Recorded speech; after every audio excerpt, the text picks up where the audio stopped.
It was a morning like any other, or so it seemed. The world was buzzing with the usual noise of technology, finance, and the daily grind.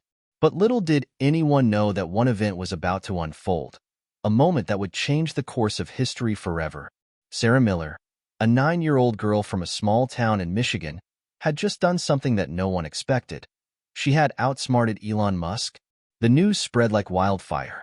Headlines screamed, "Did a young genius outsmart Elon Musk?" The story took over every major tech blog, news outlet, and social media platform. People couldn't stop talking about it. How did a 9-year-old girl, barely out of elementary school, defeat one of the smartest minds on the planet? And it all began with a single challenge. A challenge that no one expected Sarah to take on, much less succeed in. Sarah was sitting in her room, a small, cluttered space filled with books, coding books, tech gadgets, and parts of machines she'd taken apart and reassembled. Her mother often joked that Sarah's room looked like a mini laboratory, but to Sarah, it was simply her sanctuary. It was the place where her curiosity ran wild, where her mind was free to explore the world of tech in ways that even the experts at the big companies could only dream of. It was a normal Tuesday afternoon when she first heard about the competition. She was scrolling through her tablet when a video by none other than Elon Musk popped up in her feed. He was talking about an AI challenge he was hosting, a challenge to solve one of the most complex problems in artificial intelligence. Is this even real? Sarah asked herself as she watched Musk explain the problem. The AI challenge was about improving neural networks to recognize and predict human emotions, an advanced task that could have massive implications in areas ranging from healthcare to virtual reality. For most people, this was the stuff of dreams or nightmares. But for Sarah, it was an invitation to do something she couldn't resist. Her eyes lit up as she scrolled through the details of the competition. Despite being only 9 years old, Sarah had already built complex programs, fixed old robots, and even created her own version of a chatbot. The problem Musk had set up? It was big, but Sarah didn't see it as impossible. She saw it as a challenge. "I can do this," Sarah whispered to herself, determination spreading through her like wildfire. Her mother, Elaine Miller, stood in the doorway, a concerned look on her face. She had been keeping an eye on Sarah ever since the little girl started showing signs of genius at the age of 4. But this was different. This wasn't just another science fair project or experiment. This was Elon Musk, the billionaire genius, the man behind Tesla and SpaceX, someone who revolutionized the tech world. And now, this man was presenting a challenge that only the most skilled programmers and engineers from around the world had a chance at solving. "Sarah, honey, do you realize how big this is?" her mother asked gently, crossing the room to sit on the edge of Sarah's bed. "I mean, this is Elon Musk we're talking about. He's one of the smartest people alive." Sarah looked up from her tablet, her eyes shining with confidence. "Mom, I know, but maybe that's exactly why I should do it. If he can do something this difficult, then maybe I can too." Elaine smiled softly but shook her head. "It's not just about being smart, Sarah. This is going to take a lot of work. And I don't know if the world is ready for a 9-year-old to compete with some of the brightest minds on the planet." "I don't care," Sarah said, her voice steady. "I want to try. I have to try." The world would soon learn just how much Sarah Miller was capable of. The competition deadline was still weeks away, but Sarah wasted no time. She began reading everything she could find on neural networks, emotion recognition, machine learning, and AI ethics. It was like she was trying to drink from a fire hose of knowledge, overwhelming, but exhilarating. She devoured books and academic papers, watching hours of videos from experts. Every free moment she had was spent learning. Meanwhile, the world outside continued with its busy rhythm. News outlets, tech blogs, and social media were filled with the usual banter about Elon Musk's latest ventures. Mars, Tesla's electric future, AI. Yet, amid it all, no one noticed Sarah. A week before the competition deadline, Sarah had already completed the first version of her algorithm. It was a raw, rough draft, unpolished, untested, but it was something. She had figured out a way to apply quantum principles to solve the emotion recognition problem. At first glance, it seemed like an insane idea. Most experts would dismiss it as impossible. But Sarah had a hunch. Late one night, as she tested her algorithm for the 100th time, something incredible happened. The program ran perfectly. The neural network had not only learned to detect basic human emotions, but had done so with a high level of accuracy. The twist? Sarah's quantum-based approach significantly reduced the amount of data required, making it faster and more efficient than anything Elon Musk's team had ever attempted. As Sarah sat back in her chair, staring at the glowing screen in disbelief, one thought ran through her mind.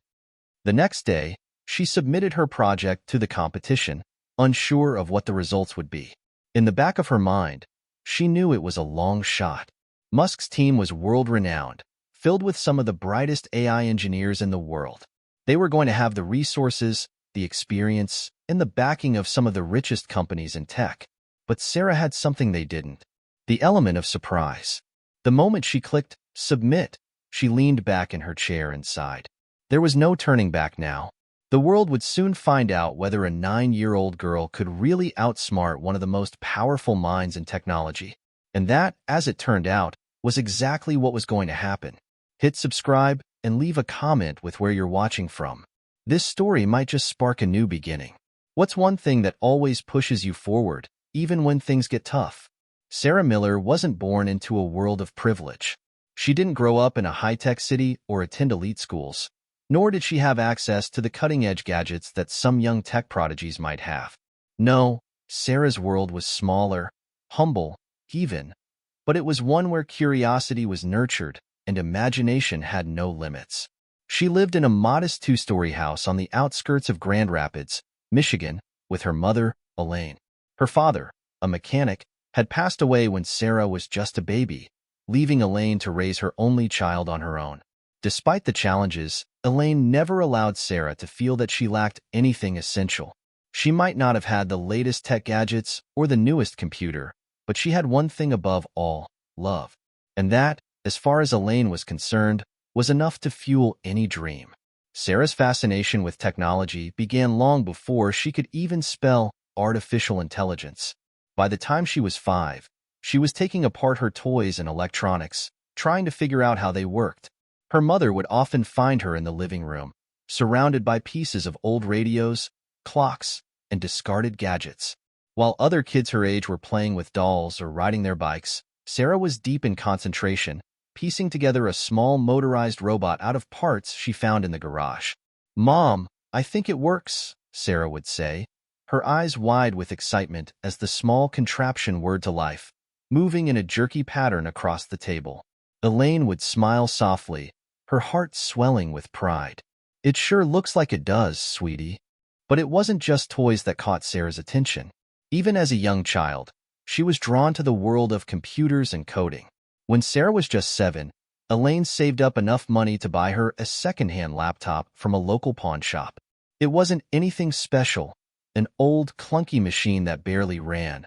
But to Sarah, it was a treasure. She spent hours on the computer, watching tutorials on how to write basic code. Her first programs were simple, nothing more than a few lines that made the computer print "Hello, world" across the screen. But Sarah's determination quickly turned those early attempts into something more impressive. By the age of 8, she had already taught herself how to build websites and even started creating her own basic games. Her passion for coding was matched only by her love for problem-solving. She wasn't content with just following instructions. Sarah needed to understand the why behind every command, every line of code. This insatiable curiosity led her to discover more advanced topics: artificial intelligence, machine learning, and neural networks. It wasn't long before Sarah was diving into concepts that most high school students would have trouble grasping, let alone a 9-year-old. Elaine had always known Sarah was special, but there were times when even she was taken aback by her daughter's brilliance. She would catch Sarah sitting at the kitchen table with a notepad, furiously scribbling down equations that she didn't fully understand herself. "Sarah, what are you working on?" Elaine would ask, peering over her daughter's shoulder. "Oh, it's just a way to make the computer think like a human," Sarah would reply casually, as if it was the most natural thing in the world. "If I teach it to recognize emotions, maybe it could help people understand each other better." Elaine would pause for a moment, letting the weight of her daughter's words sink in. Sarah wasn't just playing around. She was actively trying to change the world. And that idea, though ambitious for a child, was something Sarah felt deep in her bones. But, as much as Sarah's abilities were undeniable, she still faced challenges. As gifted as she was, Sarah wasn't immune to the normal pressures of being a child. At school, she was often treated like an outsider. Her classmates didn't understand her obsession with coding, and her teachers sometimes struggled to keep up with her. It wasn't uncommon for Sarah to finish her assignments in record time, leaving her with nothing to do while the other kids were still working on their tasks. This led to a sense of isolation that Sarah tried to hide. While she was incredibly bright, she was also lonely. She longed for someone who could share in her excitement, who could understand the way her mind worked. Her mom was supportive, of course, but Elaine wasn't a programmer. She didn't speak the same language Sarah did. So Sarah often retreated into her world of technology, where she felt comfortable and understood. One evening, after finishing her latest project, a simple machine learning program that could predict the weather based on historical data, Sarah sat back in her chair, her face illuminated by the soft glow of her laptop. It was quiet in the house. Her mother was working late at the hospital. Sarah had the place to herself, and in that solitude, she began to dream. What if I could make something big? She wondered aloud. Something that could change the world? And that thought lingered, like a seed planted deep in the soil of her mind, waiting to sprout. Her mother was her biggest supporter, but even Elaine had doubts. She knew Sarah was talented, but she also understood the immense challenges of breaking into the tech world, especially for someone so young. There were days when Elaine would catch Sarah poring over academic papers or reworking her code late into the night, and a part of her would worry. "Sweetheart, you've got so much potential," Elaine would say, putting a hand on Sarah's shoulder. "But don't forget to live your childhood. You need to have fun, too." Sarah would smile, but she wasn't quite listening. To her, coding wasn't a chore. It wasn't work. It was fun. It was her passion. And as long as it felt like that, she was going to keep going, no matter what. In the quiet of her room, Sarah realized something that night. She was on the brink of something important. She wasn't just learning how to code. She was learning how to create. And in a world where tech giants like Elon Musk were changing the world, maybe, just maybe, she could be the next one to make a mark. The road ahead would be long, and she would face many obstacles. But Sarah had a vision, and nothing, no amount of skepticism, no challenge too great, would stop her from chasing it. Her mind was already racing ahead, thinking of new projects, new ideas. But deep inside, she knew that this challenge, Elon Musk's AI competition, wasn't just another project. It was her chance to show the world that age was no barrier to brilliance. And the world would soon know. Sarah Miller was ready to take on the impossible. The moment Sarah hit submit on her AI project, she didn't know what to expect. The deadline for Elon Musk's AI competition was fast approaching, and though she was confident in her work, a sense of unease settled over her. Could a 9-year-old really compete with some of the greatest minds in technology? The idea was almost laughable to some people. She had submitted her project late at night, and now all she could do was wait. Her mother, Elaine, had tried to reassure her, but even she couldn't shake the feeling that they were both stepping into a world much bigger than they had ever imagined. As the days passed, the weight of the situation grew. Sarah spent hours obsessing over her submission, making small tweaks here and there to her code, just in case. She was used to solving problems in her own quiet way, but this felt different. It wasn't just about fixing bugs or making the code run smoothly. This was about showing the world, what she could do. The pressure was mounting, and Sarah felt it in every corner of her mind. Elaine was trying her best to keep things normal at home, but the atmosphere had shifted. She had never seen Sarah quite so focused, so determined, and yet so distant. It wasn't like her to be this serious all the time. She would sometimes catch Sarah staring at her computer screen, her face a mix of exhaustion and excitement, as if the entire weight of the universe rested on her small shoulders. "Sarah, honey," Elaine said gently one evening, trying to pull her daughter out of her deep focus. "You've been working nonstop for weeks. Maybe you should take a break, go outside for a walk, or, I don't know, play a game?" But Sarah only glanced at her briefly, her eyes filled with a distant intensity. I can't, Mom. The competition, it's not just about winning. It's about proving something. Elaine, though proud of Sarah's ambition, felt a twinge of worry. Proving what? That I can do it. That I'm not just a kid. Sarah's voice softened, but her words carried weight. I'm more than just a little girl who plays with toys. I'm a coder, and I'm going to show the world that age doesn't matter. Elaine felt a pang of guilt for not fully understanding what Sarah had been feeling. I know you're capable, sweetie, but there's no need to prove anything to anyone. You're already amazing just the way you are. Sarah didn't respond. Instead, she turned back to her computer, the faint sound of typing filling the room as she continued working tirelessly on her project. Days turned into weeks, and the final day of the competition was nearing. Sarah's submission, along with thousands of others from around the world, was now in the hands of Elon Musk's team of AI experts. The excitement in the tech world was palpable. There was a buzz of anticipation. Who would win? Who would come out on top as the one to revolutionize AI?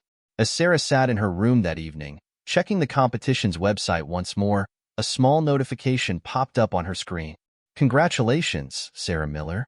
Your submission has been selected for the next round of evaluation. For a moment, time seemed to freeze. Sarah blinked, processing the words, as the magnitude of what had just happened hit her. She had made it to the next round. She was going up against the very best. But it wasn't just the excitement of making it through that overwhelmed her. There was a nagging feeling creeping in the back of her mind. As she clicked through the website to see the other contestants, her stomach churned. Names like Dr. Alice Weston, a top AI researcher at MIT, and Jason Lee, a brilliant software engineer from Google, jumped out at her. These were some of the brightest, most respected people in the field of artificial intelligence. Their experience was vast, their resources nearly limitless. And Sarah?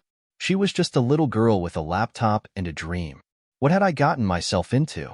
The competition's next phase involved live demonstrations. Each contestant would have to showcase their solution in front of a panel of judges, including Elon Musk himself. The idea was to prove that their AI system was both innovative and practical, with real-world applications that could make a difference. Sarah's heart raced. How was she supposed to demonstrate her work in front of the world? Would they laugh her off the stage for being too young?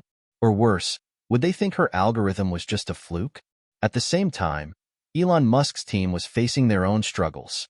Despite their enormous resources and decades of experience, they were having difficulty getting their AI system to produce reliable results. There were breakthroughs, yes, but the pace of development was slower than they had anticipated.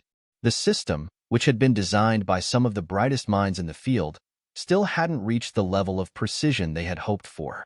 In the midst of all this, Sarah received an unexpected message, an email from Elon Musk himself.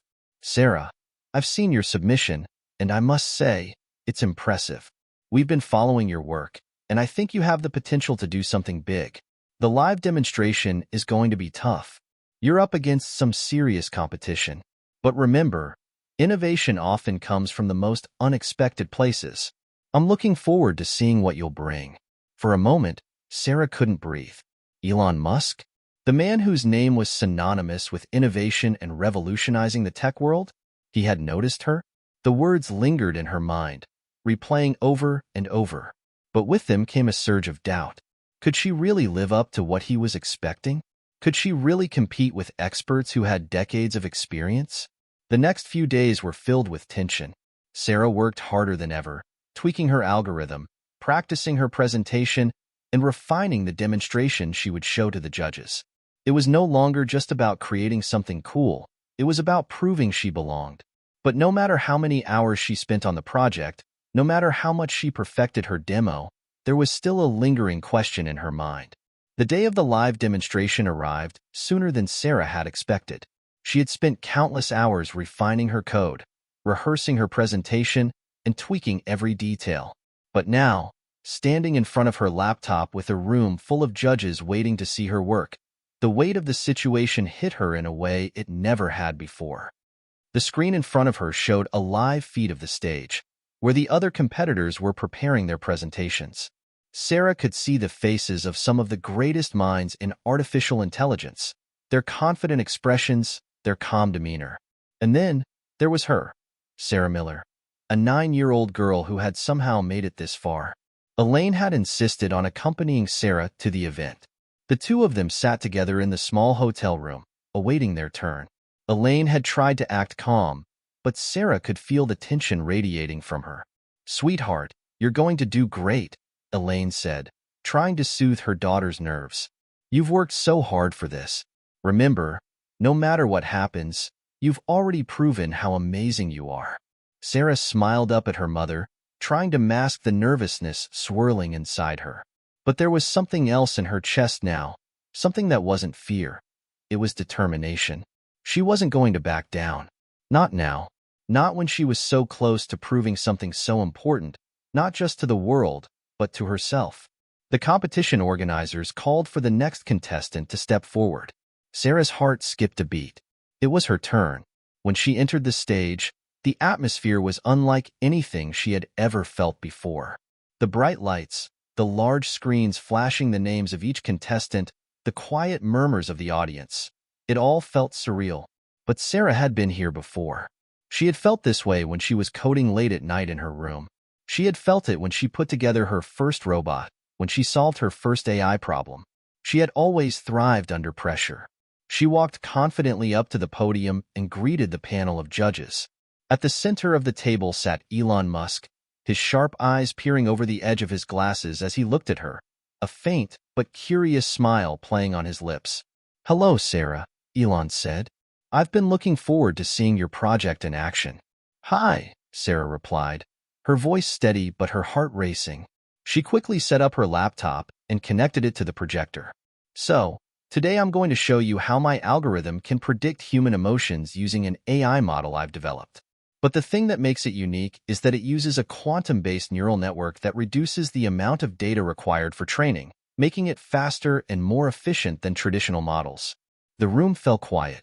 There was an unmistakable sense of skepticism in the air. People expected something different, something that could truly challenge conventional AI systems.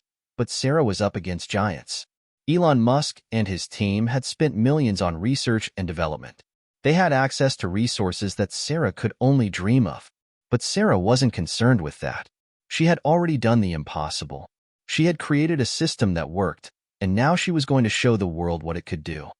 With a click of the button, Sarah's program came to life on the large screen behind her. The crowd watched as the AI demonstrated its ability to interpret various facial expressions, anger, happiness, sadness, surprise, by analyzing subtle muscle movements. "What you're seeing here is not just facial recognition," Sarah explained. "It's a deep learning system that also takes context into account. So, for example, if someone's smiling while telling a joke, the AI can identify that as happiness. But if that smile is forced, it can recognize the difference and interpret the emotion as something else entirely, like discomfort or sarcasm." The judges leaned forward. Elon Musk's eyes narrowed as he watched the program work. As Sarah explained the intricacies of her algorithm, her nerves started to fade. She wasn't just presenting her work. She was sharing her vision with the world. The crowd, which had initially been skeptical, began to murmur in awe as her AI correctly identified emotions with uncanny accuracy. "How did you manage to make it this efficient?" Elon asked, breaking the silence as the demonstration ended. "I used a quantum computing framework," Sarah said. "It's not perfect yet, but it's more energy efficient, and it runs a lot faster than traditional models." For a moment, the room was still. Then, Elon Musk leaned back in his chair, his face unreadable. Sarah couldn't tell if he was impressed or simply processing what he had just seen. But she knew one thing. This was no longer a child's project. It was something much bigger. After a long pause, Elon spoke again.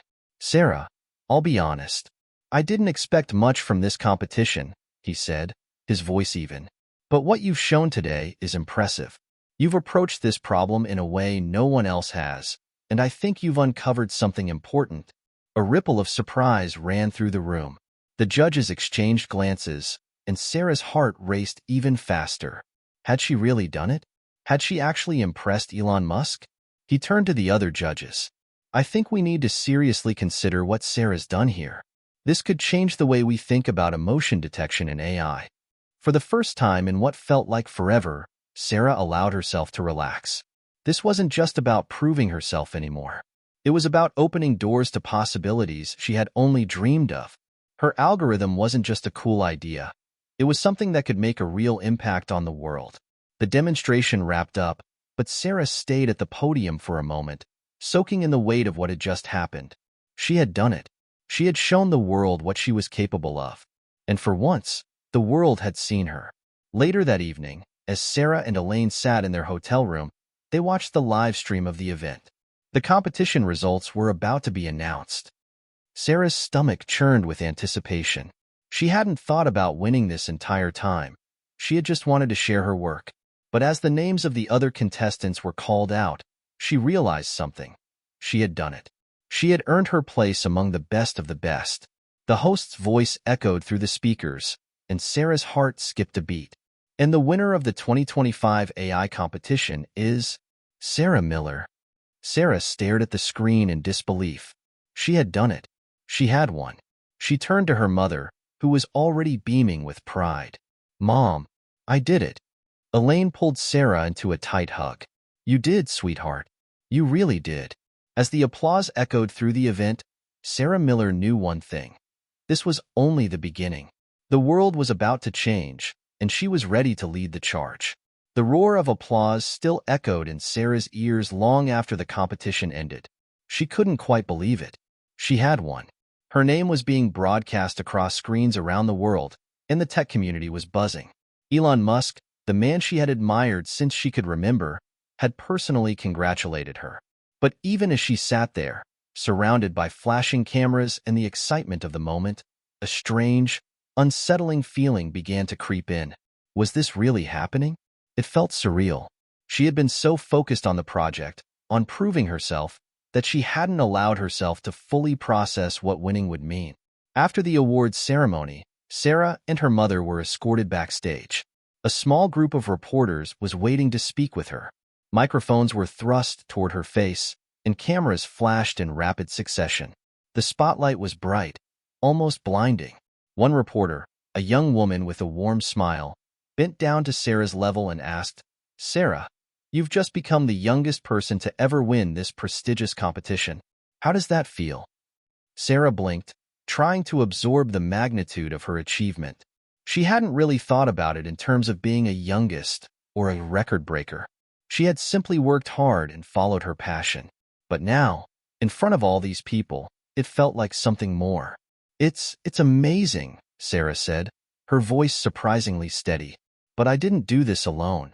I had a lot of help along the way, especially from my mom. She always believed in me, even when I didn't believe in myself."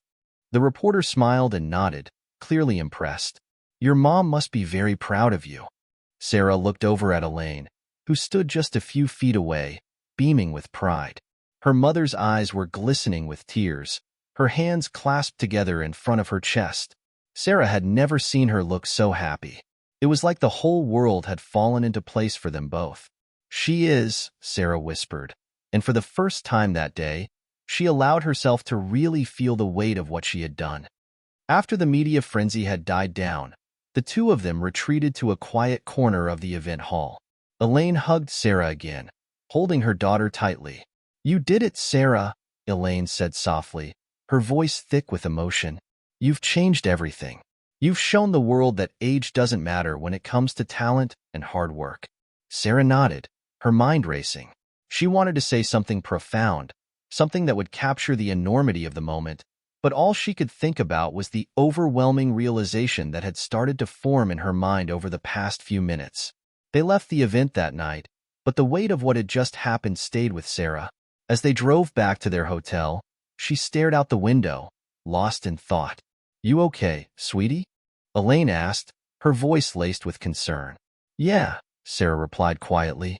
It's a lot to process." Elaine smiled, squeezing Sarah's hand. "You're allowed to feel a little overwhelmed. This is a huge achievement. You've made history today." But Sarah wasn't sure if that was what she was feeling. Yes, winning the competition had been incredible, but now, in the quiet aftermath, she realized something crucial. Winning wasn't the end of her journey. It was only the beginning.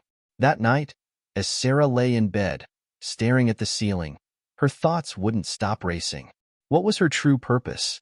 She had spent so much time trying to prove herself, trying to show that she was just as capable as the experts.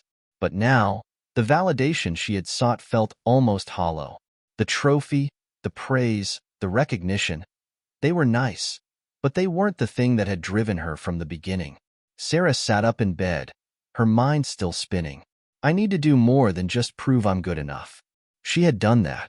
Now, she needed to figure out how to use her gift to make a real difference. She could create something that would help people. She could build AI that could solve real problems, not just impress judges. The next morning, after a few hours of restless sleep, Sarah woke up early. She sat at the small desk in their hotel room, opened her laptop, and started writing out a plan. Her mind was buzzing with ideas, but one thing was clear. She needed to take this victory and use it as a platform to make the world a better place. She wasn't just going to create technology for the sake of it. She was going to create it for humanity. Meanwhile, back at the competition headquarters, Elon Musk had been quietly observing Sarah's performance. His team had been impressed, but it was his personal thoughts that lingered. Sarah Miller wasn't just a child prodigy. She was a force to be reckoned with. He had watched her work in awe, her brilliance undeniable. But now, as the dust settled and the excitement of the competition started to fade, Elon couldn't shake the feeling that this was only the beginning. Sarah had something special, something that went beyond just technical skill.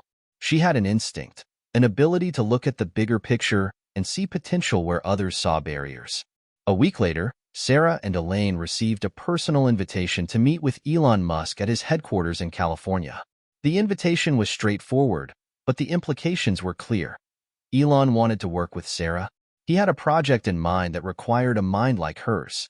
"I'm excited to meet you in person, Sarah," Elon had written in his email. "Your work is incredible, and I think we can do something together that will change the future of AI. Let's talk about your vision." The moment Sarah read those words, she felt a surge of excitement. This was it. This was the next step. The path was opening up before her, and she was ready to walk down it, no matter where it led. As she packed for the trip, she knew one thing for certain. She wasn't just a child anymore. She wasn't just trying to keep up with the grown-ups. She was going to lead the charge into a new era of AI. And this time, it wasn't about proving herself to anyone. It was about changing the world. The flight to California felt surreal.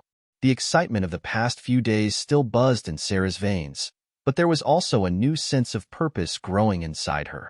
She had won the competition, yes, but that was just the beginning. Now, she was going to meet Elon Musk, the man who had redefined entire industries. The thought was enough to make her heart race. Elaine, as always, stayed close by Sarah's side, offering her quiet support. They had traveled together before, but this trip felt different. This time, they weren't just visiting a new city. They were heading to the heart of Silicon Valley, to the place where the world's most groundbreaking technologies were born. When they arrived at the Tesla headquarters in Palo Alto, Sarah was in awe. The sprawling campus, the sleek buildings, the cutting-edge technology visible at every corner. It all felt like something out of a dream. They were led through the building by a member of Elon's team, and Sarah tried to take it all in. Everything around her seemed so vast and high-tech, but she kept her focus on what mattered: the opportunity to collaborate with Elon and his team. Her mind was already spinning with possibilities. She could already think of a dozen different ways her AI model could help improve technology and society. The trick was figuring out how to make her vision match Elon's, how to bridge the gap between ambition and reality. When they reached Elon's office, Sarah's heart thudded in her chest. There he was, Elon Musk, sitting behind a sleek desk cluttered with papers, devices, and a half-empty coffee cup. He looked up as they entered, his sharp eyes scanning Sarah with a mix of curiosity and admiration. "Sarah," he said with a smile, "I'm glad you could make it." "Thank you for inviting me, Mr. Musk," Sarah replied, her voice calm but filled with a quiet excitement. "It's an honor to be here." "Please, call me Elon," he said, gesturing for them to sit. "I've been following your work, and I'm thoroughly impressed. You've done something truly innovative with your AI model, and I think it's time we talk about what comes next." As Sarah sat down, Elon wasted no time diving into the details. I've been thinking about the future of AI and how we can leverage its potential for something truly meaningful. Your model could be a game changer. It's faster, more efficient, and has a level of emotional intelligence that we haven't seen before. But there's one thing I think you're missing. Sarah leaned forward, intrigued. What's that?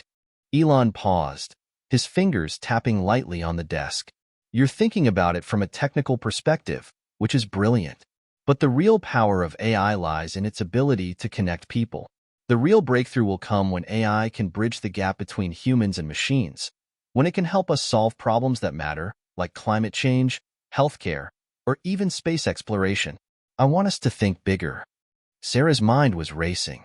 The possibilities were endless. Climate change, healthcare, space exploration. These were the global challenges that kept people up at night. And now, Elon Musk, the man who had sent rockets to Mars and was trying to build a sustainable future on Earth, was asking her to help solve them. I've got an idea, Elon continued. I'm working on a new project called Neuralink that could revolutionize how we interact with technology. But to make it work, we need an AI that can understand human needs on a deeper level. That's where you come in. What if we combine your emotional intelligence model with Neuralink? Imagine creating an AI that can truly understand a person's thoughts and feelings, and then use that understanding to help improve their quality of life. I think together, we could change the world. The enormity of what Elon was suggesting was almost overwhelming. Sarah, working on Neuralink? The idea of using her technology to enhance the human experience, to help people communicate better, to heal, to grow, was beyond anything she had ever imagined. That sounds incredible, Sarah said slowly, her mind racing. But it's huge. I've only just begun to scratch the surface of what AI can do. How do we even begin? Elon smiled. That's the beauty of it. We start small, and we build from there. You've already created something remarkable with your AI. Now, it's about taking that to the next level. You've got the technical knowledge. I've got the resources. Together, we can make something truly extraordinary. Over the next few hours, Sarah and Elon discussed the project in detail. The more they talked, the more excited Sarah became. It wasn't just about creating a product anymore. It was about using technology to change lives. They began drafting out ideas for how to integrate Sarah's AI into Neuralink systems, focusing on applications that could make a difference in fields like mental health, education, and even human communication. The plan wasn't just about solving problems. It was about enhancing humanity. By the end of the meeting, Sarah felt a sense of clarity she hadn't experienced before. This wasn't just a project. It was a mission, and she had a part to play in it. After the meeting, Elon took Sarah on a tour of the Tesla and SpaceX facilities. Sarah's mind was still buzzing from their conversation, but walking through the campus, seeing the electric cars being built and the rockets lined up for future launches, only intensified her determination. She was a part of something much bigger than herself now. As they walked, Elon talked passionately about his vision for the future. We're on the brink of something incredible. If we can combine AI, sustainable energy, and space exploration, we can solve some of the world's biggest challenges. And the key is innovation. It's about not being afraid to push boundaries. That evening, as Sarah and Elaine sat together in their hotel room, Sarah couldn't stop thinking about the conversation. She had never imagined she would be working side by side with someone like Elon Musk. She had been a kid coding in her room, but now she was talking about making history. You seem quiet, Elaine remarked, glancing up from the book she was reading. What's on your mind? Sarah smiled softly. I think I've just realized something. This isn't just about coding. It's about helping people. I have the chance to do something that matters, to create something that can change the world. Elaine's face softened with pride. You always had that potential, Sarah. You just had to see it for yourself. As Sarah lay in bed that night, staring out the window at the stars, she thought about the future, about the possibilities waiting for her. She was no longer just a prodigy. She was a pioneer. And this was her moment to shine. Tomorrow, she would start a new chapter. The journey was far from over. The days following Sarah's meeting with Elon Musk felt like a whirlwind. The excitement of having worked alongside one of the most visionary figures in the tech world hadn't worn off, but it had transformed into a focused energy. Sarah was no longer just a young prodigy competing for recognition. She was part of something bigger, something that could shape the future. The task ahead was daunting, but it was also a challenge that stirred something deep inside her. She was ready. Back in Palo Alto, Elon's team had already started preparing a new space for Sarah to work alongside them on the Neuralink integration project. But before she could get started, there was something important they needed to do.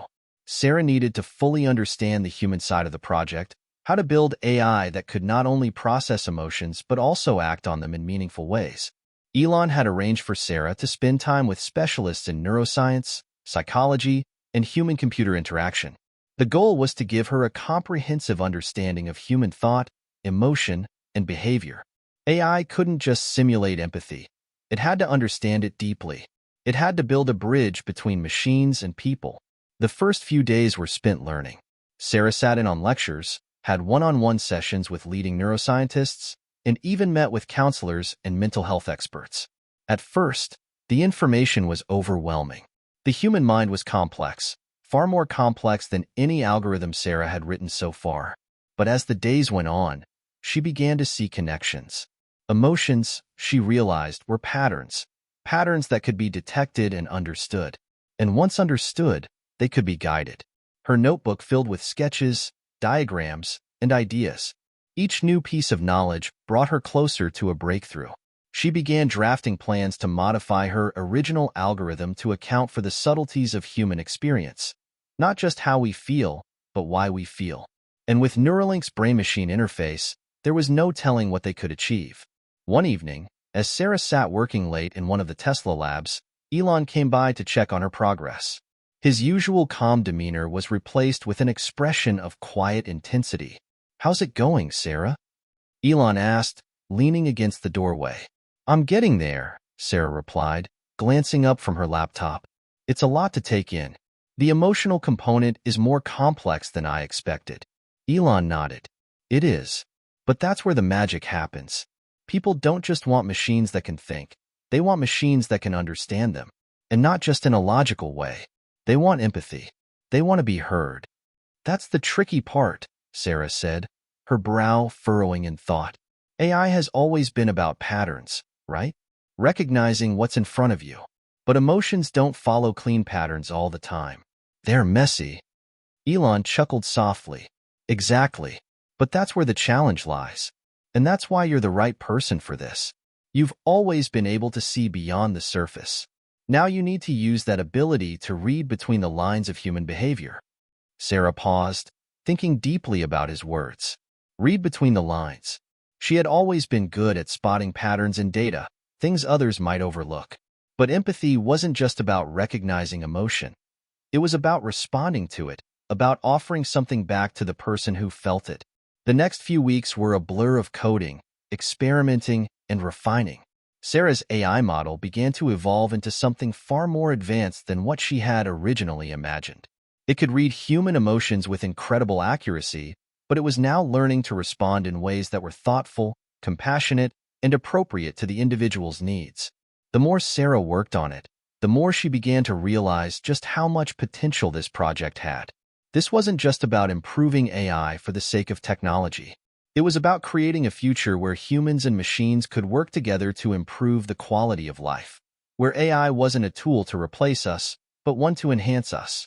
One day, as Sarah was testing the AI's ability to detect and respond to emotions, she experienced a small breakthrough. She ran a simulation where a person experiencing anxiety spoke to the AI about their feelings. The AI didn't just recognize the signs of anxiety, it adapted its response, offering reassurance and suggesting ways to manage stress. Sarah watched in awe as the AI suggested breathing exercises and positive affirmations. It was simple, yet profound. For the first time, she saw a glimpse of what Elon had been talking about, a machine that could not only understand emotions, but support them. Elon had been right. This was just the beginning. Sarah now realized that what they were building wasn't just AI. It was the future of human interaction. They were developing a tool that could help people, not just by solving problems, but by understanding them on a deeply personal level. As she continued to refine the system, Elon's team began working with mental health professionals to test the AI's ability to engage with patients in real-world scenarios. They conducted trials in therapy settings, seeing how the AI could help manage mental health conditions like anxiety and depression. The results were promising. Sarah's AI wasn't a replacement for a human therapist, but it was proving to be an invaluable support tool, one that could help people take the first step toward getting help. One afternoon, as Sarah walked out of the lab to take a break, she ran into Maya, one of the engineers on Elon's team. Maya was holding a tablet, her face lit up with excitement. "Sarah, you have to see this," Maya said, showing Sarah a live demonstration of the AI in action. On the screen, a young woman was interacting with the AI. The woman's face was tense, and her body language suggested she was struggling with something. The AI asked a few calm, open-ended questions, and then, when it detected her anxiety, it began suggesting breathing exercises. The woman's face softened, her shoulders relaxed. She started taking deep breaths, and as she did, the tension seemed to melt away. Sarah couldn't help but smile. This was exactly what they had set out to achieve. A machine that didn't just understand emotions, but responded in a way that helped. "That's amazing," Sarah said, her heart swelling with pride. "It's working." Maya grinned. "And this is just the beginning. Imagine if we scale this up. If we can create a system that's truly accessible to people who need it the most." As Sarah looked at the screen, she realized how much they had accomplished. They had created something that could change lives, and they were only just getting started. This wasn't just about proving her genius to the world anymore. It was about making a difference. Sarah smiled to herself. The path ahead was still uncertain, but now she knew that whatever came next, she was ready. Together with Elon, his team, and the world's best minds, she was about to help create a future where AI wasn't just about efficiency or profit. It was about humanity. The early stages of the project had been exhilarating. Sarah, fueled by her vision of a better future, had worked tirelessly with Elon's team, tweaking and perfecting the AI model. But as the days wore on, something unexpected began to weigh heavily on her: self-doubt. Despite the progress they'd made, Sarah couldn't shake the nagging feeling that the AI might still be too imperfect, too fragile. She had designed it to recognize emotions, respond to them, and offer support. But what if it failed when it was needed most? What if it wasn't enough? The stakes were too high for failure, and with every test, she began to question whether they could truly make the AI as effective and compassionate as she hoped it could be. It had been a long week of testing, and Sarah was exhausted. She sat in front of her computer, eyes bleary from staring at code for hours, when she received a message from Elon. "Sarah, I need to see you in my office. There's something we need to talk about." Her stomach did a flip. What could it be? Was the project not going well? Did Elon have doubts about her abilities? She had been so caught up in the work, pushing herself harder each day, that the thought of disappointing him felt unbearable. When Sarah walked into Elon's office, he looked up from his desk, a serious expression on his face. "Sit down, Sarah," Elon said. "I've been looking at the results from the recent trials, and I think we're getting closer, but we still have a long way to go."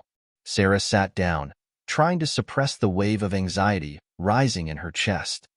"I know the AI is still evolving," she said, forcing herself to sound confident, "but I think we're making progress.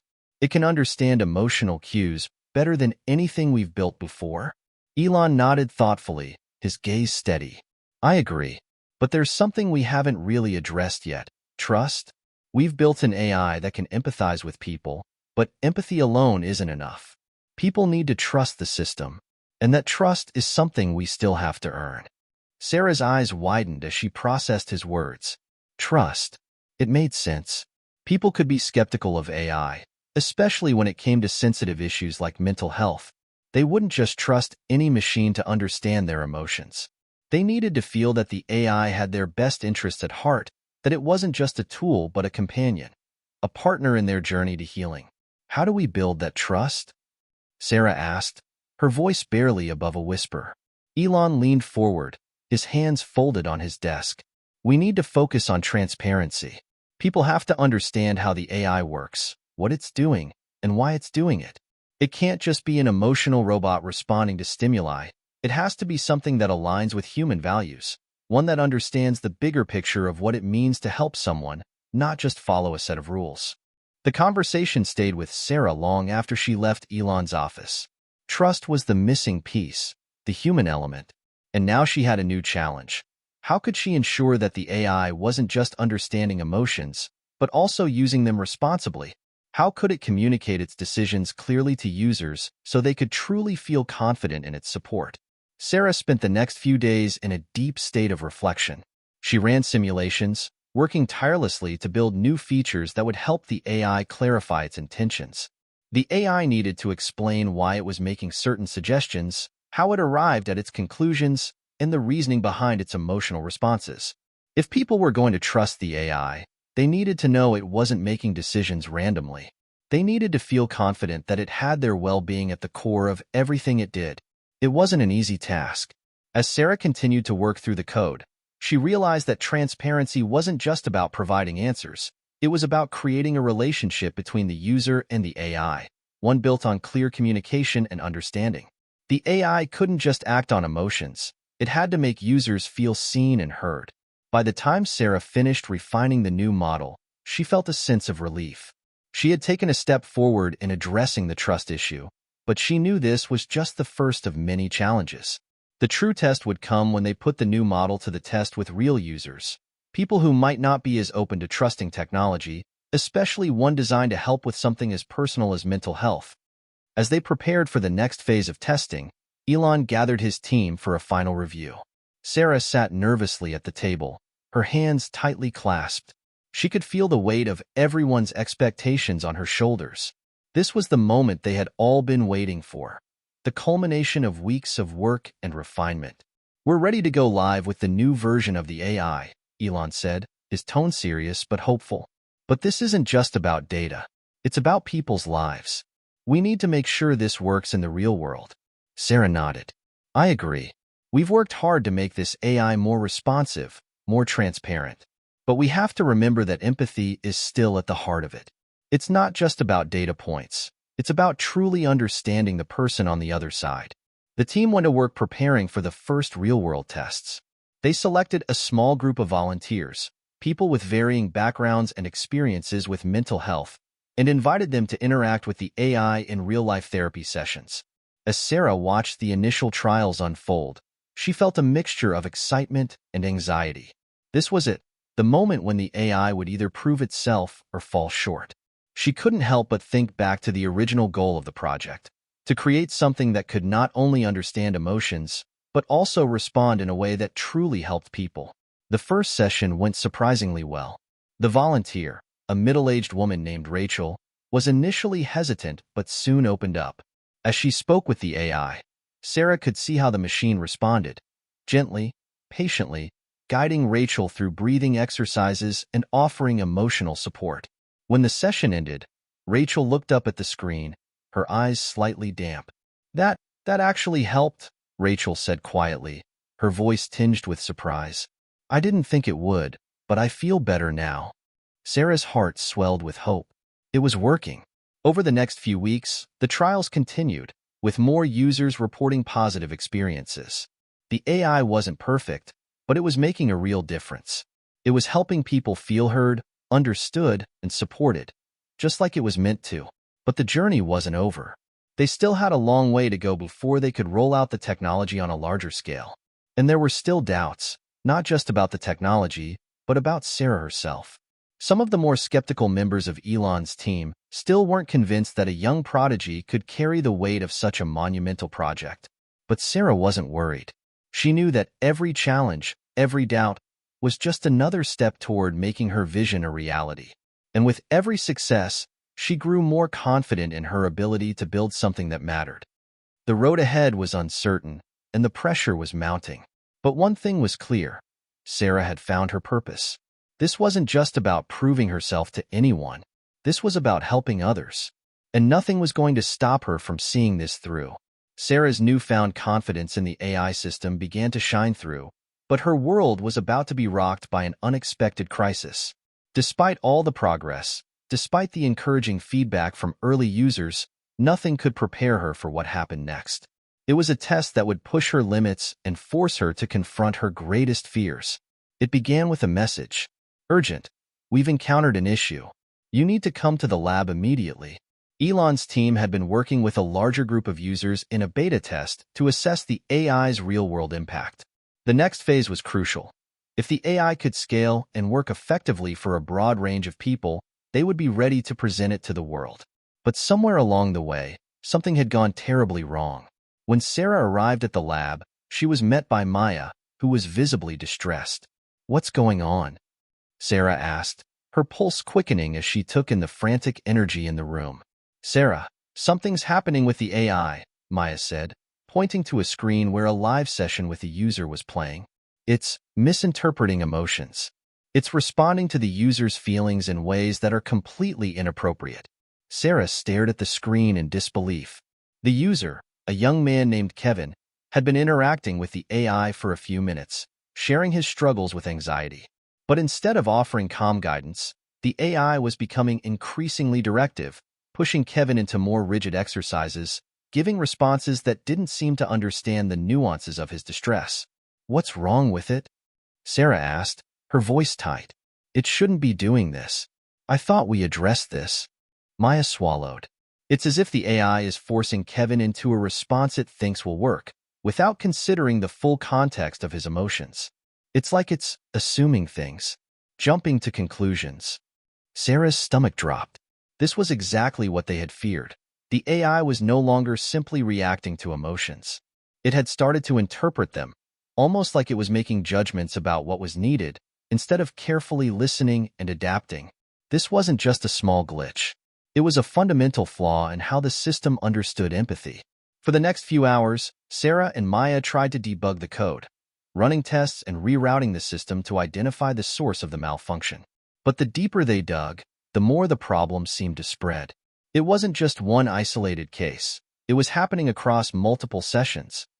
The AI was misreading emotional signals, and the results were devastating. It wasn't just ineffective. It was starting to harm the people it was meant to help. Each mistake was a betrayal.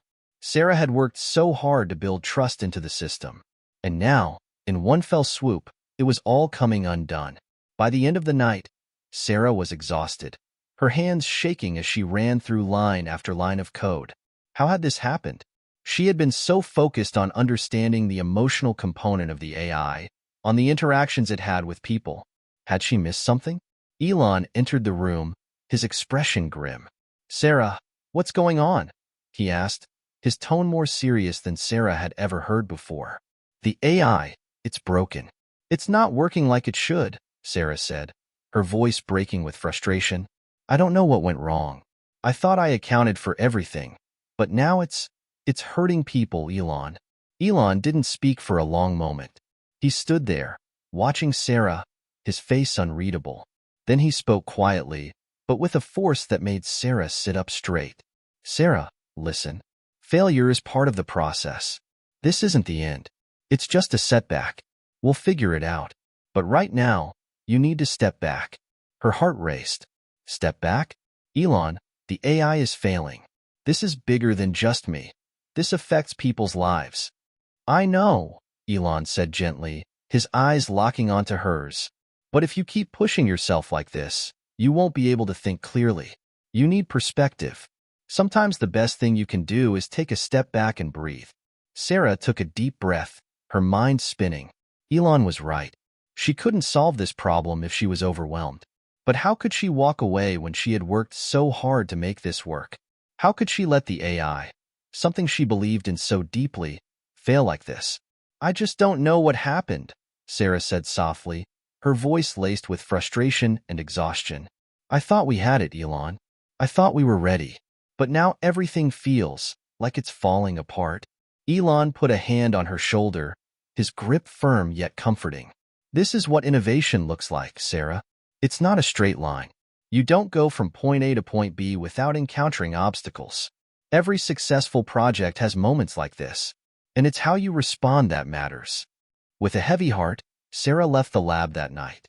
Her mind was consumed with thoughts of the AI, her creation, her vision.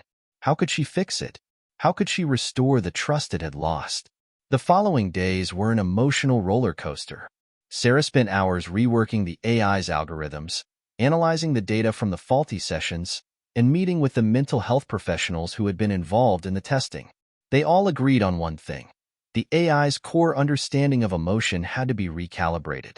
It needed to stop assuming, stop jumping to conclusions, and focus on truly listening before responding. Sarah worked in isolation, determined to fix what had gone wrong. She reprogrammed the AI to incorporate a deeper level of empathy, a more nuanced understanding of the human experience. She also built in an additional layer of user feedback, allowing the person interacting with the AI to help guide the responses rather than just passively receiving them. By the end of the week, Sarah was ready to test the new version of the AI. The weight of the past few days had taken a toll on her, but she was driven by one thing. She couldn't let this failure define her. This was her chance to prove that she could overcome the obstacles, to show herself and the world that she was capable of learning from her mistakes. As the new test group began their interactions with the AI, Sarah watched carefully.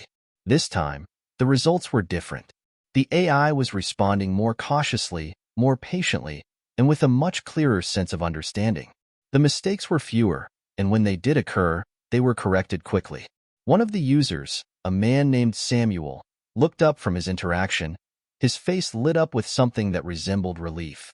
This is really helping," he said, almost in disbelief. "I feel like it's really listening to me this time." Sarah exhaled a deep breath. It wasn't perfect yet, but it was getting there. She had made progress. The trust, the transparency, the empathy. It was all starting to come together. The AI wasn't a finished product yet, but Sarah now knew what she had to do. She couldn't let setbacks define her. She would keep pushing forward, learning from every failure, and making the changes necessary to build something that could change the world. And one thing was certain. The road to success was never going to be easy, but with each test, each failure, each victory, she would continue to grow. The future of AI, of the world, was in her hands. Hit subscribe and leave a comment with where you're watching from. This story might just spark a new beginning. What's one thing that always pushes you forward, even when things get tough? As Sarah sat back in her chair, staring at the screen, the weight of the past few weeks began to settle on her shoulders. She had worked tirelessly to refine the AI, and the latest round of tests had shown promising results. But beneath the surface, a new, more insidious challenge was emerging, one that threatened not only the AI but everything she had worked for. The external pressure was mounting. It started with a series of media reports. First, a small tech blog, then a larger site, and soon, it exploded into headlines across the country. The story was simple. Is AI becoming too powerful? Is it safe? The questions were innocuous at first, but they quickly grew more pointed. As the media coverage expanded, Sarah found herself at the center of an increasingly hostile conversation about the future of artificial intelligence. Was it ethical? Could AI truly understand human emotions, or was it just mimicking them? And more importantly, was this technology capable of taking on too much responsibility?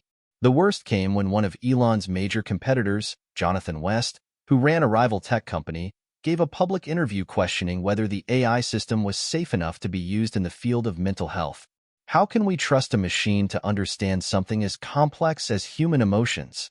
Jonathan asked, smirking. There's a real risk here that we are creating a tool that could do more harm than good. It was a public challenge, and it didn't take long for others to jump on the bandwagon. Some psychologists questioned whether AI could truly understand the depth of human suffering, while others claimed that the technology was pushing boundaries that were too dangerous. Sarah, though, couldn't avoid the sting of these criticisms. Her work had always been driven by a deep desire to help people, but now, she found herself under a microscope. Could she prove that the AI was safe and beneficial? Was she the right person to shoulder the responsibility of something this powerful? She spent hours on the phone with Elon and the team, discussing how to respond. Elon was supportive, offering his usual pragmatic outlook. We've been through this before. This kind of media scrutiny is normal. It just means we're on the right track. But Sarah wasn't so sure. She felt exposed, vulnerable in a way she never had before. The pressure was suffocating. And worse, it wasn't just the media she had to worry about. The public backlash was beginning to trickle into the private sector, too. Venture capital firms that had previously shown interest in funding the AI's development were now growing hesitant. Would they pull their support? The first signs of trouble appeared when Sarah received an email from one of the largest investors, asking for a meeting. Her stomach dropped as she opened it. "Dear Sarah, we've been monitoring the recent concerns surrounding your project. While we admire your work, we feel that the timing might not be right. We believe that the AI is still too new and untested, and we need further assurances before moving forward. Let's discuss this in more detail during our upcoming meeting." Sarah stared at the email, her thoughts racing. The last thing she needed right now was to lose investor support. Without their backing, the entire project could collapse. She had already poured so much of herself into this. She couldn't fail now. The pressure was beginning to wear on her. Late nights at the lab blurred into early mornings. She kept finding herself awake at 3 a.m., scrolling through social media, reading articles and comments about her project, about her. The doubts, the criticisms, the fear. It all mixed together, forming a toxic cloud of uncertainty. Was she really the right person to lead this? One evening, after another exhausting day of back-to-back meetings, Sarah found herself walking out of the lab, the weight of the world on her shoulders. She needed to clear her mind, take a break, do something to reset. So, she decided to take a walk through the nearby park. The cool evening air was refreshing, and the quiet of the park was a rare solace. As she walked, she saw families enjoying the last of the evening sunshine, kids playing soccer, couples walking hand in hand. It was a world far removed from the world of tech, algorithms, and ethical debates. And yet, it was the world she was fighting for. This was why she did it all. As she sat on a bench, Sarah let out a long, deep breath, trying to center herself. She couldn't deny the gravity of what she was facing, but she couldn't let it overwhelm her, either. She had always believed that technology had the power to improve lives, to heal, to connect. But if she let fear and doubt dictate her actions, then she was no different from those who feared change and progress. She needed to believe in her mission again. Her phone buzzed, pulling her from her thoughts. It was a message from Maya. "Sarah, you need to see this. Elon wants to talk. It's urgent." With a heavy heart, Sarah returned to the lab, where she was greeted by Elon and the rest of the team. They sat in a circle, their faces serious. Sarah's gut churned. "Sarah," Elon began, "I've been talking with the board, and it's clear that there are growing concerns about the AI project, both externally and within the company. There's pressure to delay our public rollout until we can answer some of the questions more clearly. We're not just up against skepticism from the media, but from the industry. The risk of reputational damage is real." Sarah felt her chest tighten. "You want a delay? After everything we've done?" Elon met her gaze, his expression unwavering. "No one is questioning your ability or the importance of this work. But the public perception is important. If we want to truly change the world, we need to do this right. We need to bring people on this journey with us. We need to build trust, not just with the tech world, but with the people who will use this AI." Sarah struggled to swallow the lump in her throat. Delaying meant more time, more uncertainty, more waiting. But maybe it was the right choice. Maybe it was time to focus on proving that the AI was truly ready for the world. The next few days were consumed with meetings, interviews, and presentations. Sarah found herself answering the same questions over and over again. How do you know the AI will be safe? What makes this system better than previous attempts? What happens if something goes wrong? It was draining, but gradually, she began to refine her responses. She started to focus on the human element, the reasons why she had created the AI in the first place. It wasn't just about the technology, it was about helping people connect, heal, and understand their emotions in a way that was truly transformative. She wasn't just selling a product, she was advocating for something that could change lives. The more Sarah spoke, the more she began to see it clearly. This wasn't just a fight for a tech project, it was a fight for what technology could do. It wasn't about silencing the critics, but showing them that AI could be something more than just a machine. It could be a companion, a guide, and yes, a source of hope. By the end of the week, Sarah had come to a decision. She would not back down. She would continue to fight for her vision, but she would also take the time to answer the tough questions, to ensure that the AI was ready in every way possible. She would make it work, no matter the obstacles. And most importantly, she would prove that the future of AI could be both powerful and compassionate. The weeks after Sarah's public confrontation with the critics felt like a blur. She had poured herself into refining the AI system, answering every question from skeptical investors, tech journalists, and mental health professionals. But despite the intense focus and effort, one thing remained clear. The AI was not just a product, it was the product. The stakes had never been higher. She was about to step into the most significant moment of her life. It all came to a head when Elon called Sarah into a private meeting. His tone was serious, almost cryptic. "Sarah, we've been pushing hard on this, but the world isn't waiting. The tech community is moving fast, and there are others who are already racing to release their own AI solutions.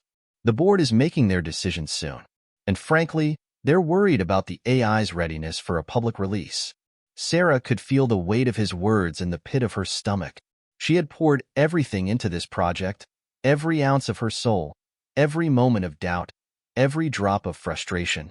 But now, it felt like it was slipping through her fingers. What if the board was right? What if the AI still wasn't ready? The question echoed in her mind, even though she tried to silence it. "We can't delay this much longer," Elon continued. "The competition is real. But the AI, it has potential. Real potential. You know that, right?" Sarah's throat tightened. She nodded but felt a growing unease. "But what if it's still not perfect? What if we release it and something goes wrong? What if people don't trust it? We've seen what the critics are saying." Elon smiled, though it was a thin, almost resigned smile. "Sarah, the world won't wait for perfection. No one can guarantee perfection, not even the best. But if you believe in what you're doing, you'll take the leap. You've already done more than most ever could. You've built a system that can change lives. Now it's time to let the world see it." Despite Elon's encouragement, the truth lingered in Sarah's mind. Could she truly risk it? Later that afternoon, Sarah walked into the lab, feeling the exhaustion and stress from the past few weeks. It had been an uphill battle, and now the moment of truth was upon her. Her eyes fell on the AI system, her creation, that had evolved so much since its inception. The more she looked at it, the more she realized something. It wasn't just the technology that mattered. It was the impact it could have on the world. The team was gathered around the table, their faces solemn. Maya stood up first, her eyes focused on Sarah. "We're ready," she said, her voice soft but determined. "Everything's been tested, the bugs have been worked out. The system's ready to scale. But now, it's up to you." Sarah paused, her heart racing. This was it. The AI wasn't perfect, but would it ever be? Was perfection even possible, or just an excuse to delay progress? "Okay," Sarah said, her voice firm, despite the swirling uncertainty inside her. "We're going live." The decision had been made. The AI would be released to the world. The team worked tirelessly to prepare for the public rollout. The last-minute adjustments, the promotional materials, the press conference, it all had to be perfect. But no matter how many preparations they made, Sarah knew that the real test would come when real users started interacting with the system. They would be the ones to determine if the AI was truly capable of making a difference. It wasn't long before the first wave of public users began engaging with the system. Feedback began to flood in from all directions. Users were both excited and cautious. Some loved it, others were still hesitant, but overwhelmingly, the responses were positive. Sarah sat in the control room, watching the interactions unfold. The AI was working flawlessly, guiding users through challenges, offering advice, and providing emotional support. But even as Sarah watched, a wave of dread washed over her. She was waiting for something to go wrong, waiting for a negative review, waiting for the moment when the world would see that her creation wasn't perfect. And then, it happened. A message popped up on her screen. "Urgent. System error. User feedback indicates a possible emotional miscalibration." It was happening again. The same issue that had plagued them in the past. The AI was misreading emotional signals. Sarah's heart sank. She had feared this moment, and now it was here. Had she failed? Sarah rushed to the user feedback logs, her fingers trembling as she scrolled through the data. One interaction had gone wrong. A young woman named Laura, struggling with anxiety, had interacted with the AI for nearly 45 minutes. But at one point, the AI had escalated the conversation too quickly, offering a solution that was more prescriptive than compassionate. It was a familiar flaw, a misinterpretation of the user's emotional state. Maya rushed into the room, her face pale. "Sarah, we've got a problem," she said, her voice laced with urgency. "The AI is still making mistakes. It's offering solutions too quickly, without enough nuance. We need to fix it immediately." For a moment, Sarah felt the weight of the world on her shoulders. Why did this always happen? She had worked so hard, invested so much. But now, once again, the AI wasn't living up to expectations. "Get the team together. We need to fix this fast," Sarah said, her voice a mix of frustration and determination. The team rallied together, working tirelessly for hours to analyze the error, recalibrate the algorithms, and patch the system. It was a nerve-wracking process. Sarah felt the pressure mounting with each passing minute. Would they be able to fix it in time? Would this mistake destroy everything? As the hours dragged on, Sarah's mind raced. She couldn't help but feel like she was on the edge of a cliff, teetering between success and failure. How many more mistakes could they afford? How many more chances did they have? Finally, after hours of work, the bug was fixed. The AI had been recalibrated. It was ready to go live again. The team tested it once more, and this time, the responses were precise, nuanced, and empathetic. As the AI resumed its public rollout, the feedback began to pour in. This time, it was different. Users were reporting positive experiences, genuine connections, real understanding. The AI was starting to work the way it was meant to. Sarah sat back in her chair, her heart still racing. This was the turning point. The AI wasn't perfect, but it was evolving. It was working. And more importantly, it was helping people. For the first time in weeks, Sarah allowed herself a moment of relief. She had made it through the hardest part.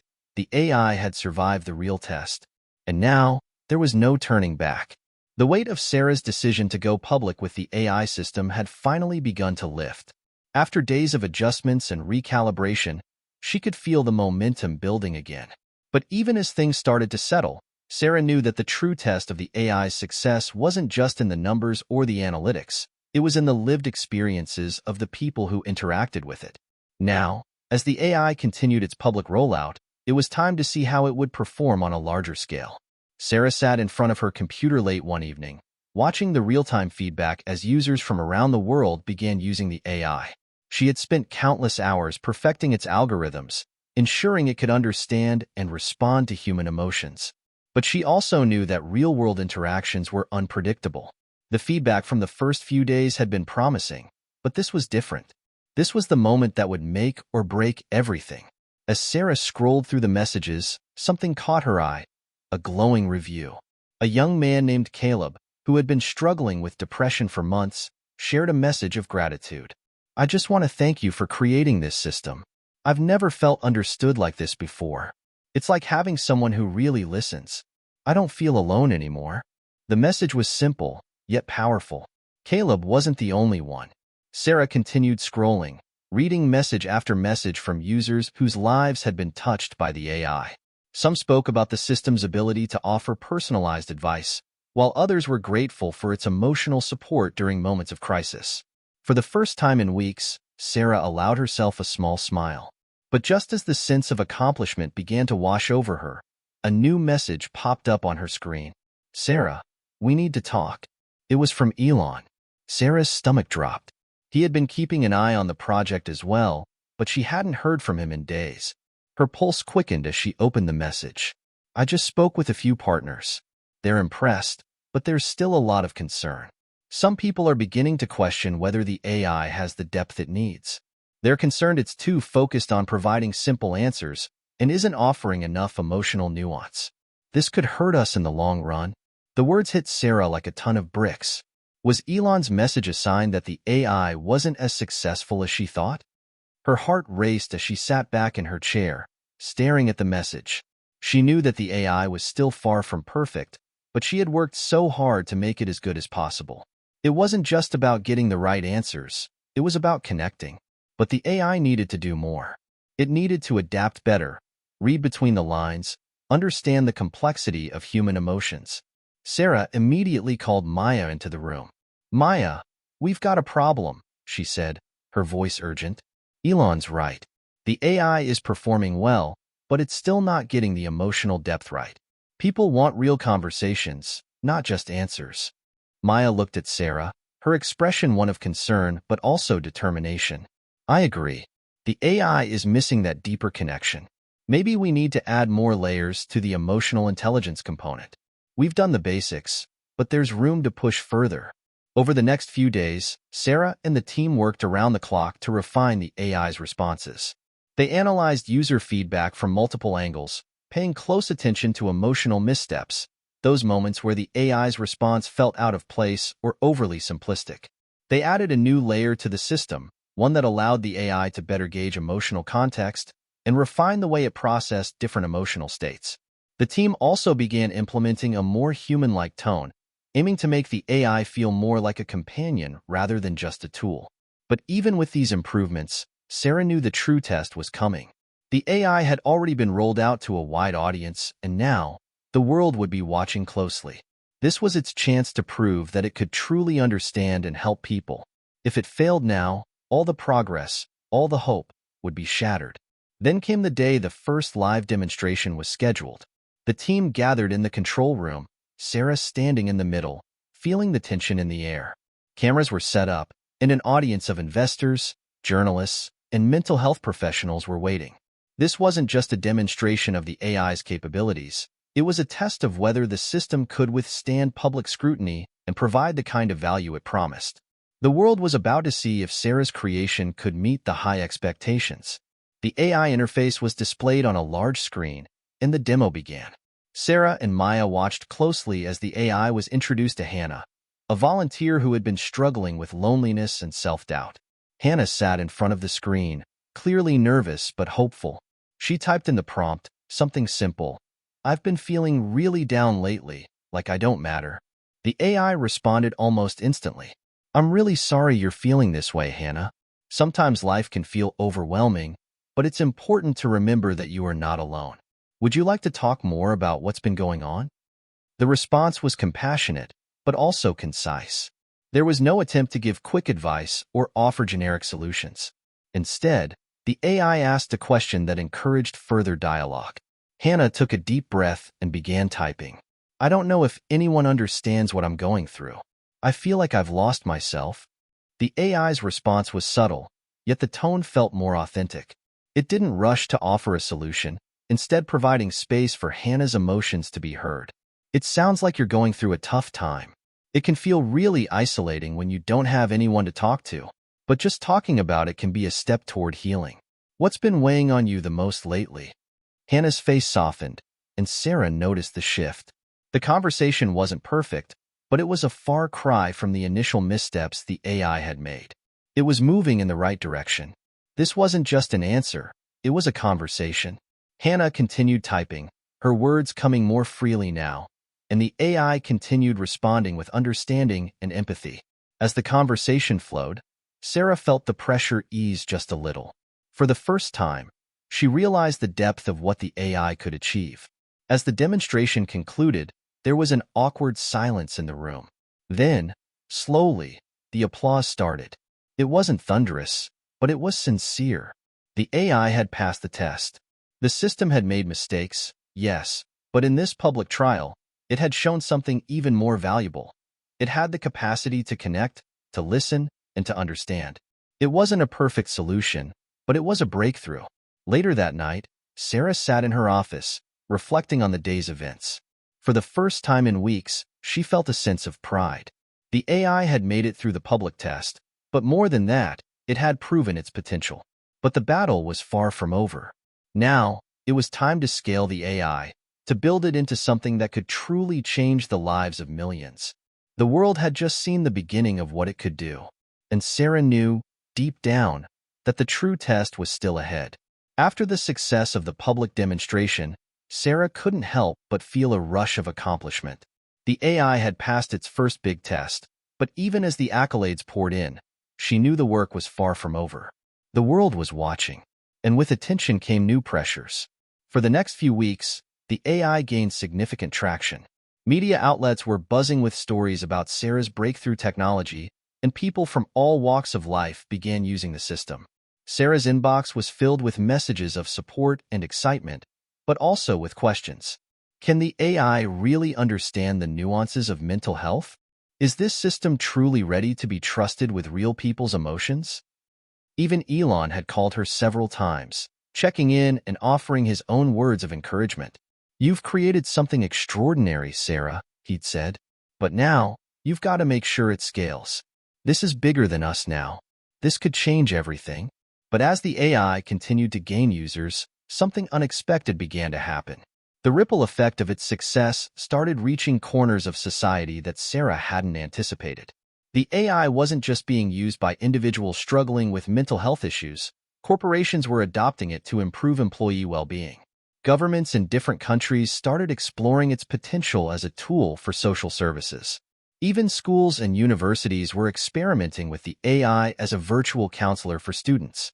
But with each new adoption, the system faced a new challenge: how to customize its responses to suit such vastly different needs. Sarah spent long nights working with her team, adjusting the algorithms to handle an increasingly diverse set of emotional responses and user needs. They had built a system capable of understanding and interacting on an individual level, but now they had to ensure that the AI could evolve with every interaction. It couldn't just react. It had to learn, adapt, and grow with every conversation. However, as the AI expanded, Sarah began hearing unsettling stories from users. While most people were having positive experiences, there were increasing reports of misunderstandings. Some users felt the AI had misjudged their emotional state, offering advice that felt wrong or even damaging. Others claimed the system had gotten too clinical, focusing too much on offering solutions and not enough on providing emotional comfort. One particularly alarming message came from a woman named Maria, a social worker, who had used the AI as a support tool for her clients. "The AI gave me advice that felt too technical. I understand that it's designed to help, but some of the responses felt completely disconnected from the emotional pain my clients are going through. I'm not sure if I can keep using it in its current form." Maria's feedback was just one of many complaints starting to surface. It was as if the AI was losing its humanity in the effort to become more efficient. The pressure was mounting. Sarah sat in her office late one night, staring at the screen. She had spent hours analyzing user feedback, trying to pinpoint the root of the issue. Her eyes were bloodshot from lack of sleep, and her mind was running in circles. Was the AI becoming too algorithmic, too detached? Had it failed to strike the right balance between being a tool for emotional support and being a cold, calculating system? Then it hit her. The AI had evolved beyond its original design. It had begun to interact with users in ways that Sarah hadn't fully anticipated. As it scaled, it had become more efficient, but it had also become more distant. Sarah knew what she had to do next. The AI needed a recalibration, but not just a technical fix. It needed a deeper human touch, something that would bring it back to its roots, to be a compassionate companion, not just a problem-solving machine. The next day, Sarah called an emergency meeting with her core team. The room was tense, the air heavy with the weight of their latest challenge. "We've missed something," Sarah began, her voice steady but filled with urgency. "We've been focused so much on making the AI smarter that we've lost sight of what it was meant to do. We need to bring back the human element, the part of it that feels authentic. It's not just about offering solutions. It's about empathy." Maya nodded, already deep in thought. "We need to make the AI more emotionally adaptive. It's time for us to introduce a new layer, something that doesn't just analyze the user's state, but feels it. We've been treating this like a tech product, but it's becoming a tool for emotional connection." After the meeting, the team got to work. Sarah knew this was the moment when the AI would either succeed beyond expectations or fail completely. There was no middle ground. The changes they made would have to bring back that sense of warmth and empathy that had been at the core of the project. They rewrote lines of code, adjusted the emotional recognition system to respond more organically to the nuances of human expression, and fine-tuned the tone so that the AI would sound less robotic and more like an actual person, someone who truly understood. But even with all these adjustments, Sarah couldn't shake the feeling that they were only scratching the surface. Could an AI ever truly feel? Could it ever replicate the kind of emotional understanding that only humans had? As the weeks passed, Sarah saw the AI start to transform again. The new version wasn't perfect, but it was better. It started to sound more human, more understanding, more real. Then came the day when the system was tested again, this time by a small group of psychologists and mental health professionals who had been tracking the AI's progress. They were the ultimate test. If they could endorse the system, the AI would be considered ready to go mainstream in healthcare and therapy. The group sat in a circle, their laptops open, their eyes focused on the AI interface. Sarah watched from a distance, heart pounding. She knew this was the moment they had been waiting for. "Hello, Dr. Jones," the AI said, greeting the lead psychologist with its newly refined tone. "I'm glad we're speaking today. I understand you've been working with patients who struggle with anxiety. What would you like to discuss?" Dr. Jones, a middle-aged woman with years of experience in mental health, smiled slightly. "I'd like to see how you handle a high-anxiety scenario.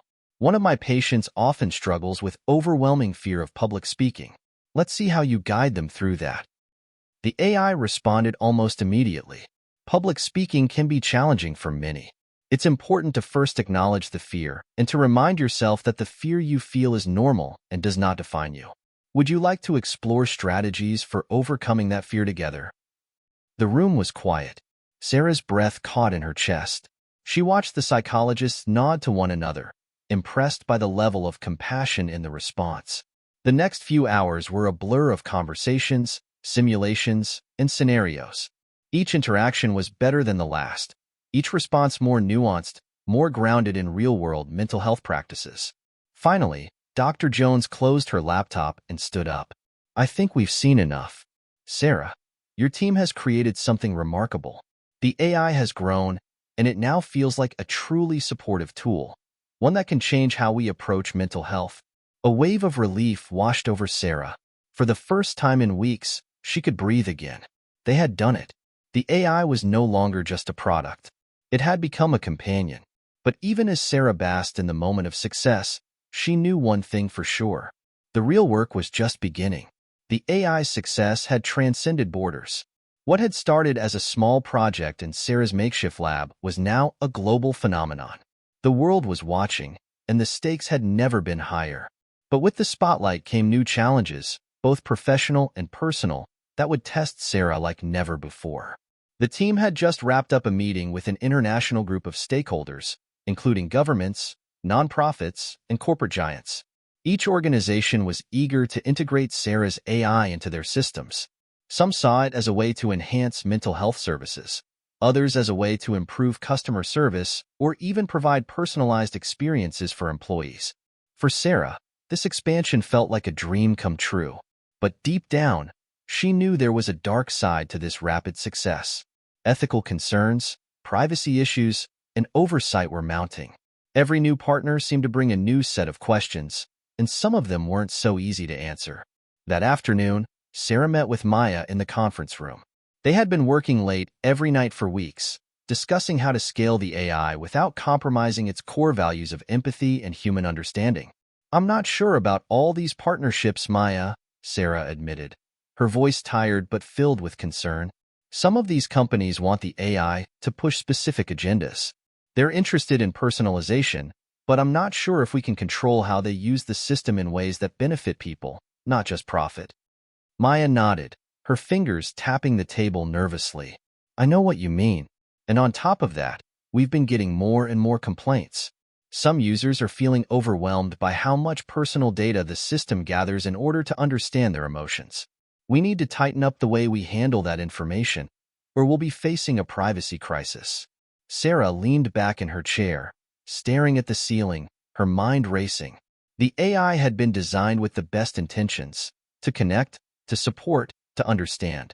But now, as it grew, its reach extended beyond the boundaries she had originally envisioned. Her phone buzzed on the table. It was a message from Elon. "Sarah, I need to talk to you about something important." It's about the AI. Let's connect this afternoon. A knot formed in Sarah's stomach. Elon had always been a driving force behind the project, but his vision had become increasingly different from hers.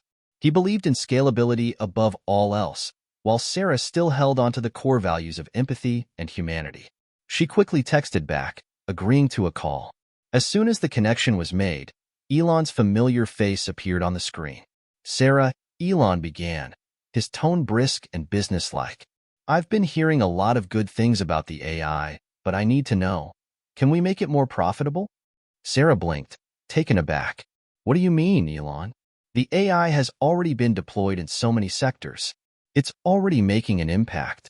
He shrugged. "Impact is great, but monetization is what drives growth. There are investors who want to see returns, and they want to see it now. We need to figure out how to make this scalable at an even faster rate, especially with the government contracts we've been discussing. We're talking about billions here, Sarah." The words stung. Sarah took a deep breath, choosing her next words carefully. "I didn't create this AI to make money, Elon. I created it to help people. We've got to make sure that we're not compromising its integrity for the sake of profit. People's privacy, their emotional well-being, these things matter." Elon looked at her with a knowing expression. "I get it, Sarah, but you need to remember, profit equals growth. If we don't keep up with the pace of these investors and partners, we risk losing everything." The conversation left Sarah feeling conflicted. Elon was right. In many ways, growth was essential for the AI's future.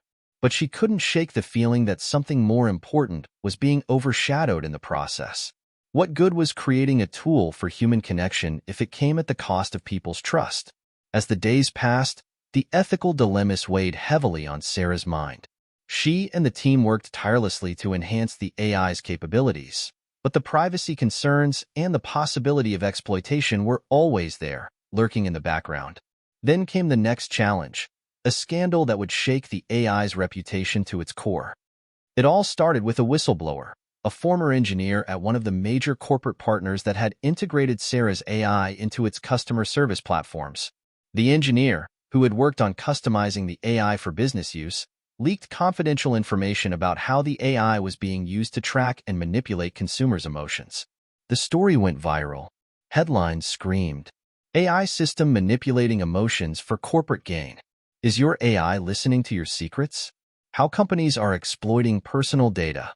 The whistleblower claimed that, in some cases, the AI was subtly steering conversations to encourage purchases, target vulnerable individuals with ads, and even sway opinions in political campaigns. The damage was done. Sarah and the team scrambled to contain the fallout. Investors and partners began pulling back. The media painted a dark picture of a once innovative technology now being used for manipulation. Public trust, the very foundation of the AI's success, was on the line. Sarah sat in the conference room with Maya, her face pale and her eyes heavy with the weight of the situation. The entire team had gathered for an emergency meeting. "I didn't know it was happening like this," Sarah said, her voice shaking with a mixture of anger and despair. "We were supposed to help people, not use their emotions for profit. How did this happen?" Maya exhaled sharply, rubbing her temples.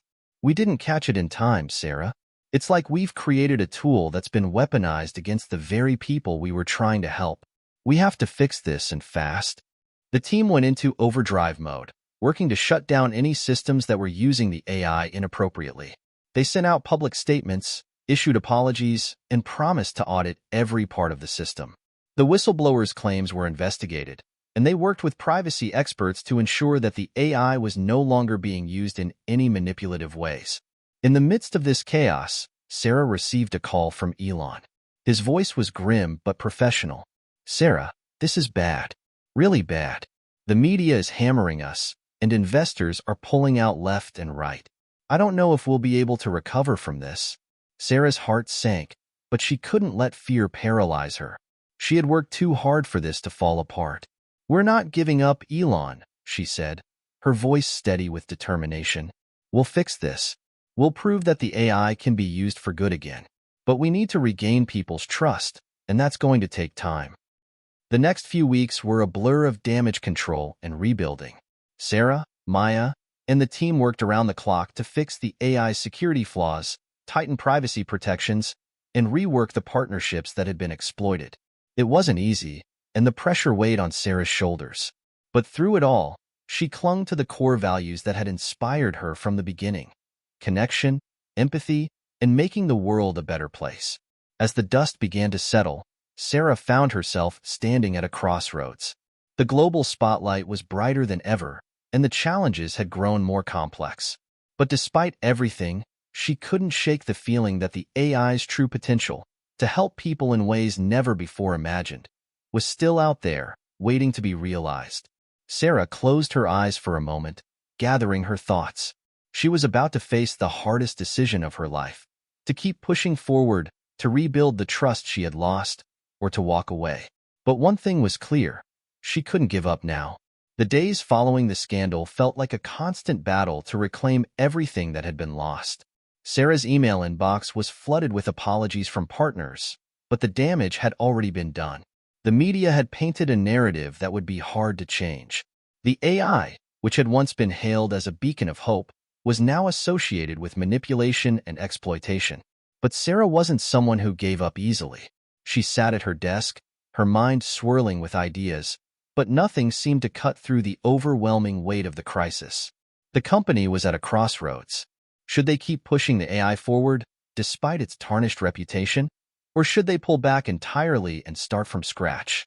A knock on the door broke her train of thought. "Hey, Sarah," Maya said softly, walking into the room with a cup of coffee. "You look like you haven't slept in days." "I haven't," Sarah replied, rubbing her eyes. "I'm just trying to figure out what comes next. How do we fix this?" Maya set the coffee down on the table in front of Sarah. "You don't fix this with just one move. We've got to show people that we're different now, that we can't just be a tool for profit, but for real change. But first, we need to acknowledge the problem. Be transparent." The idea hit Sarah like a bolt of lightning. Transparency. It was the one thing they had been avoiding in the rush to scale, to make the AI profitable. But now, it was the key to rebuilding trust. What if we release a full transparency report? Show the world everything: the good, the bad, and the ugly? Sarah said, her voice gaining strength as the idea formed. Maya's eyes widened. "You mean, tell them everything?" "Yes," Sarah said firmly. "We can't hide from this anymore. The only way to regain trust is to be completely open about what happened, how we're fixing it, and what steps we're taking to make sure it never happens again. It'll be uncomfortable, but I think it's the only way forward." They spent the next few days working on the report. It would detail the entire history of the AI's development, the missteps they had made, and the measures they were taking to fix them. There would be no sugarcoating, no PR spin, just the truth. Once the report was finalized, Sarah and her team arranged a live-streamed press conference. She knew it was risky, but she had reached the conclusion that only by confronting the crisis head-on would they have a chance to recover. The day of the press conference arrived. Sarah stood in front of the camera, her heart pounding in her chest. The room was full of journalists, and the world was watching. "Good afternoon, everyone," Sarah began, her voice steady but filled with the weight of responsibility. "I'm here today to speak openly about the AI and the challenges we've faced. We've made a lot of mistakes, and it's time to own up to them." She paused, looking directly into the camera, knowing that what she said next would be heard by millions. "When we first launched this AI, we did it with the best intentions, to help people. But somewhere along the way, in the rush to scale, we lost sight of the very values that made it so special in the first place: empathy, connection, and trust. We allowed our technology to be used in ways that we never intended. We allowed it to be manipulated for profit, and in doing so, we violated the trust of the very people we aimed to help." The room was silent, the tension palpable. Sarah could feel the weight of every word she spoke, but she didn't back down. "We've learned from these mistakes," she continued, "and I promise you, we're doing everything we can to make things right. We've implemented stricter privacy controls, reworked the AI's algorithms to ensure it stays true to its core mission, and we've cut ties with any partners who use the technology for unethical purposes. We're starting over, and we're asking for your forgiveness." As the press conference went on, Sarah was bombarded with questions. Some were tough, others were skeptical, but she answered everyone with honesty. It was exhausting, but she knew it was the only way to regain people's faith. When the conference ended, Sarah collapsed into the nearest chair. The adrenaline from the live broadcast still surged through her, but there was a sense of relief that came with telling the truth. In the days that followed, the response to the transparency report was mixed. Some people praised Sarah and her team for their honesty, while others remained skeptical. The media, too, was divided. Some outlets called it a bold move, while others branded it a desperate attempt to salvage the AI's reputation. But one thing was certain: the conversation had shifted. People were starting to believe that Sarah's team was taking the right steps. The AI was no longer just a tool for corporations. It was beginning to feel like something human again.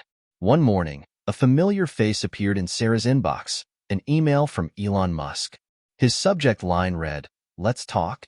Sarah felt a mix of anxiety and curiosity as she clicked open the email.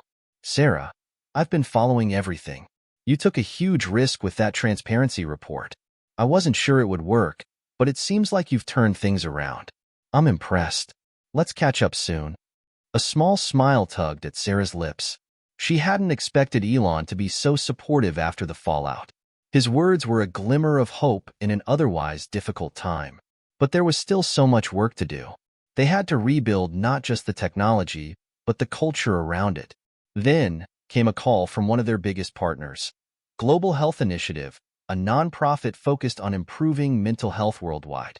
They had been skeptical of the AI after the scandal, but now they wanted to discuss a potential new partnership.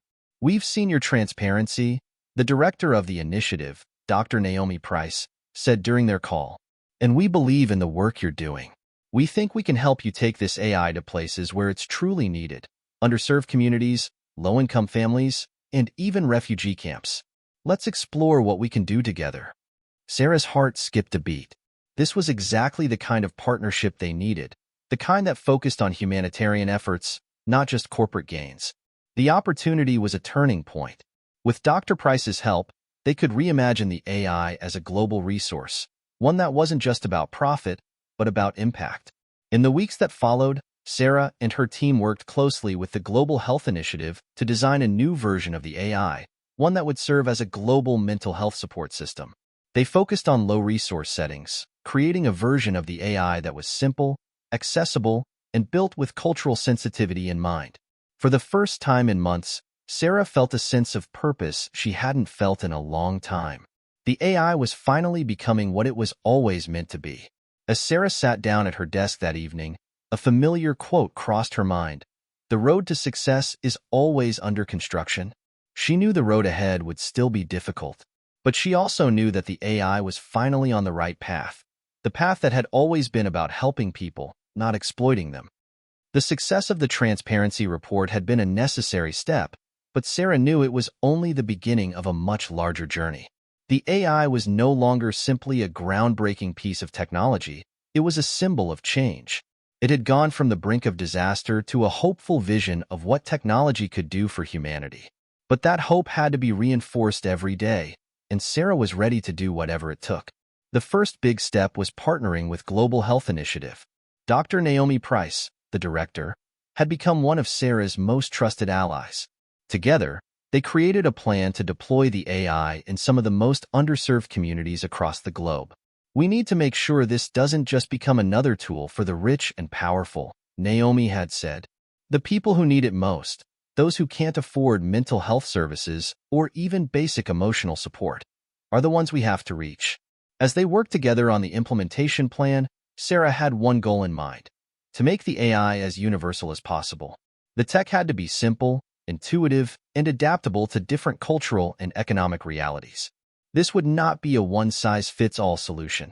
It had to be flexible enough to serve diverse populations while maintaining the empathy and human connection that had always been its core. The first test case was in Kenya, where many people lived in rural areas with little access to mental health services.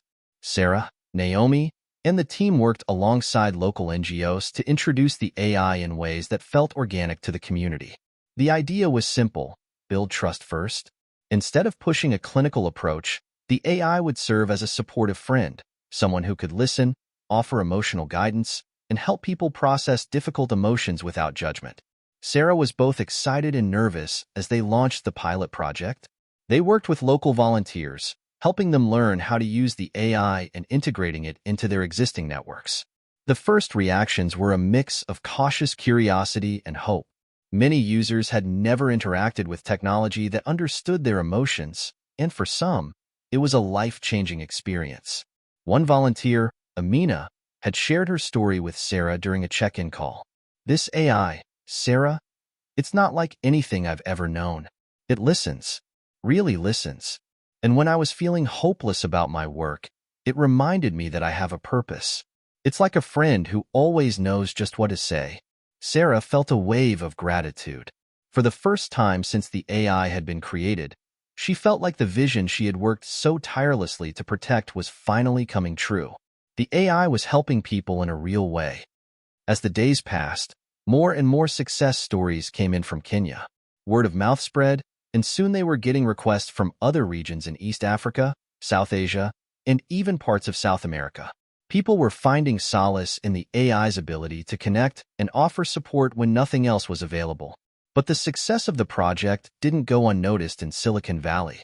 As Sarah began to get more press coverage, including a feature in Wired magazine, she started receiving messages from major players in tech. Elon Musk, once a vocal supporter of scaling the AI for profit, had now taken a keen interest in its humanitarian applications. "Sarah, I've been following your work in Kenya. It's impressive," Elon wrote in an email. "Let's discuss how we can bring this to more countries and make it profitable." Sarah had always appreciated Elon's brilliance and ambition, but lately, his obsession with profitability had started to clash with her mission. She knew that this new direction with the AI, focused on mental health and human connection, was worth more than any financial gain. Still, Elon's interest was a double-edged sword. His backing could bring additional funding and support to expand the project, but she wasn't sure she was ready to bring him back into the fold, at least not in the way he wanted. She reached out to Maya, who had been by her side since the beginning, to get her thoughts. "Maya, I know you've heard about Elon's interest. What do you think?" Maya, who had been more hesitant about the AI's commercialization from the start, didn't hesitate. "I think you know what we need to do. The AI is making real impact in these communities. We can't let profit become the driving force again. We have to stay true to what we've built, for the people, not the bottom line." Sarah nodded, feeling a surge of resolve. This wasn't just about the AI's future. It was about who they wanted to be as a company, and who they wanted to serve. Determined to continue their mission, Sarah reached out to Naomi for advice. "Naomi, I'm considering a partnership with a big tech company, but I don't know if they share the same values we do. What should I do?" Naomi's response was quick and clear. "The technology can always grow, but the mission? That has to stay anchored. Stay true to your purpose, Sarah. Don't let anything distract you from the reason you started this journey." That conversation set Sarah on a course to reject Elon's latest offer. She sent him a carefully written email. "Elon, thank you for your continued interest.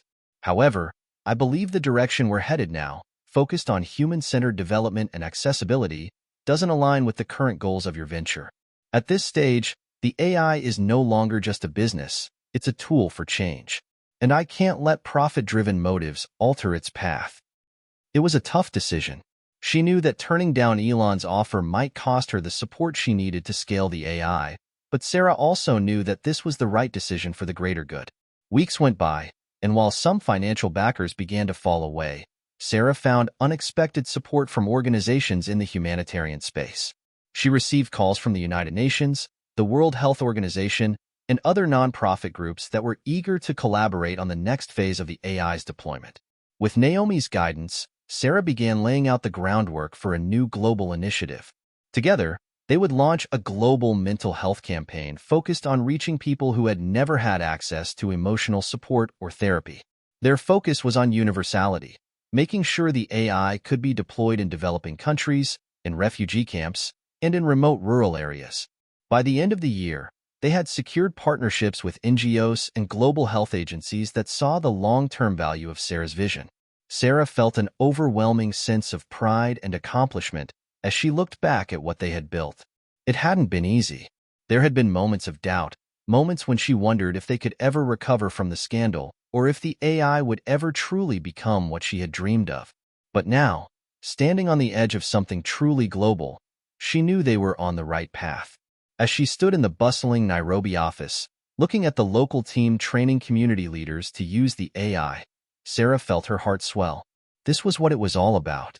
This was the moment she had been fighting for, the moment when the AI was no longer just an idea, but a force for good.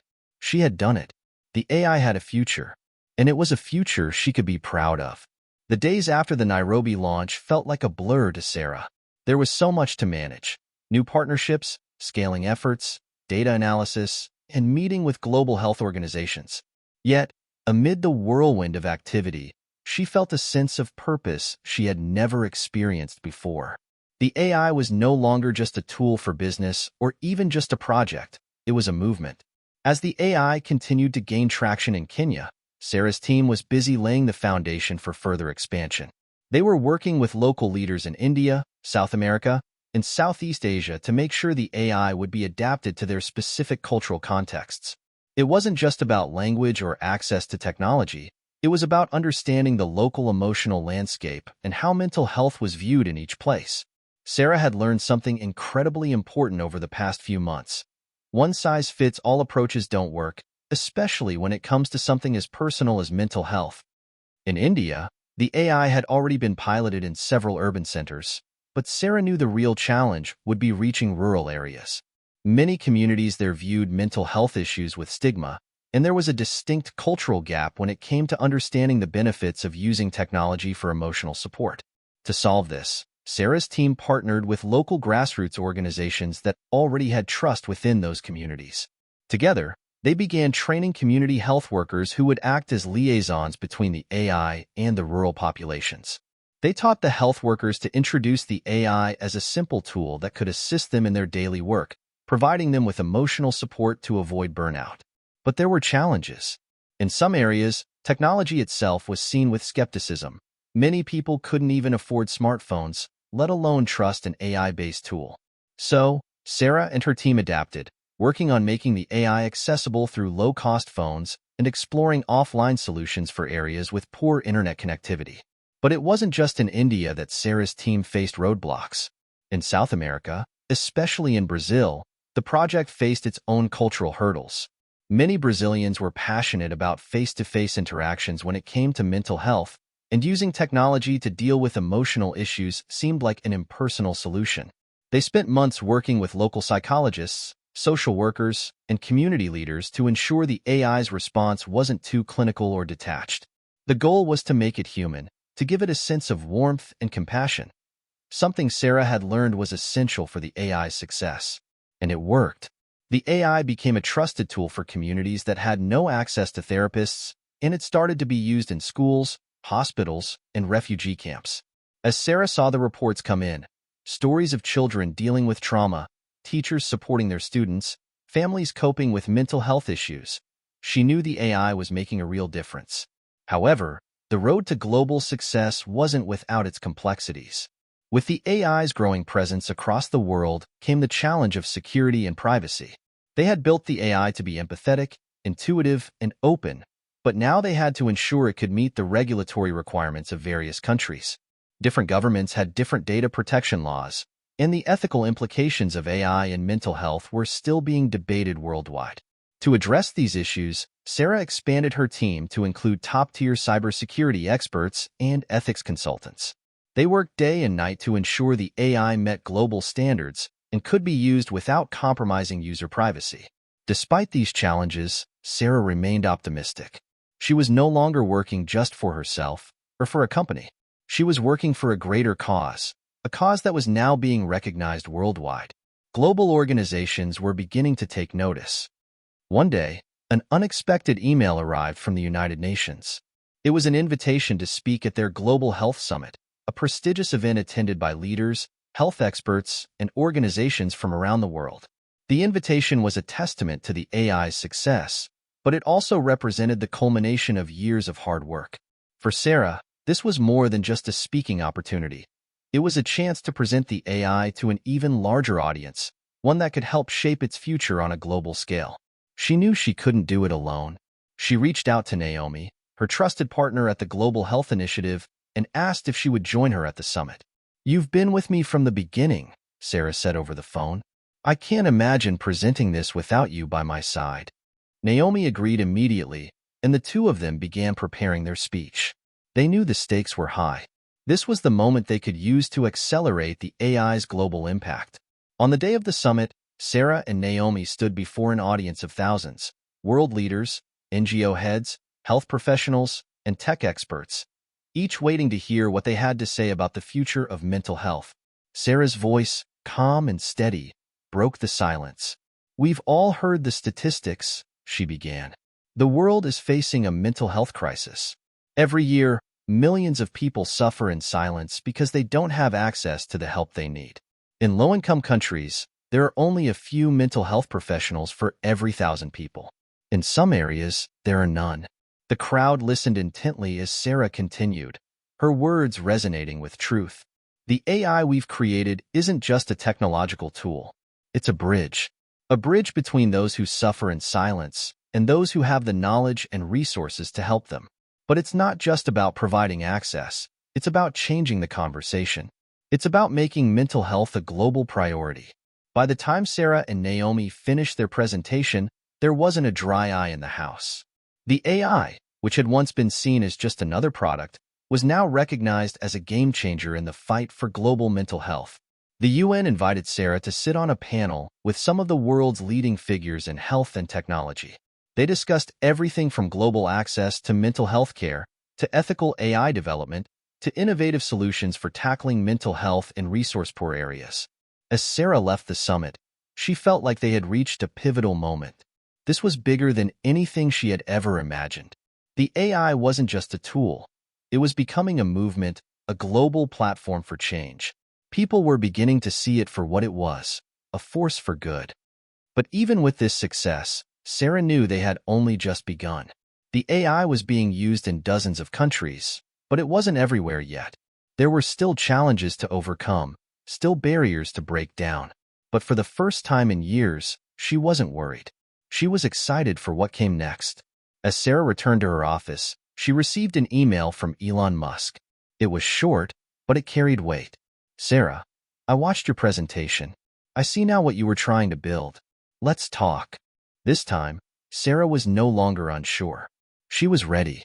After the United Nations Global Health Summit, Sarah's life was a whirlwind of media interviews, follow-up meetings, and new opportunities.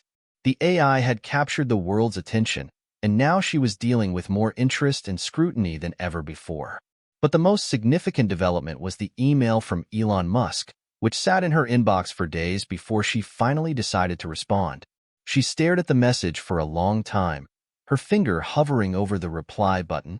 Elon Musk, the visionary billionaire who had once been a driving force behind the AI's early development, had always been a complicated figure in Sarah's mind. His ambition was undeniable, his intellect beyond measure, but his relentless pursuit of profit had made her cautious about bringing him back into the fold. The AI's mission had always been to create a force for positive change in the world, but Sarah knew that with great success came great responsibility.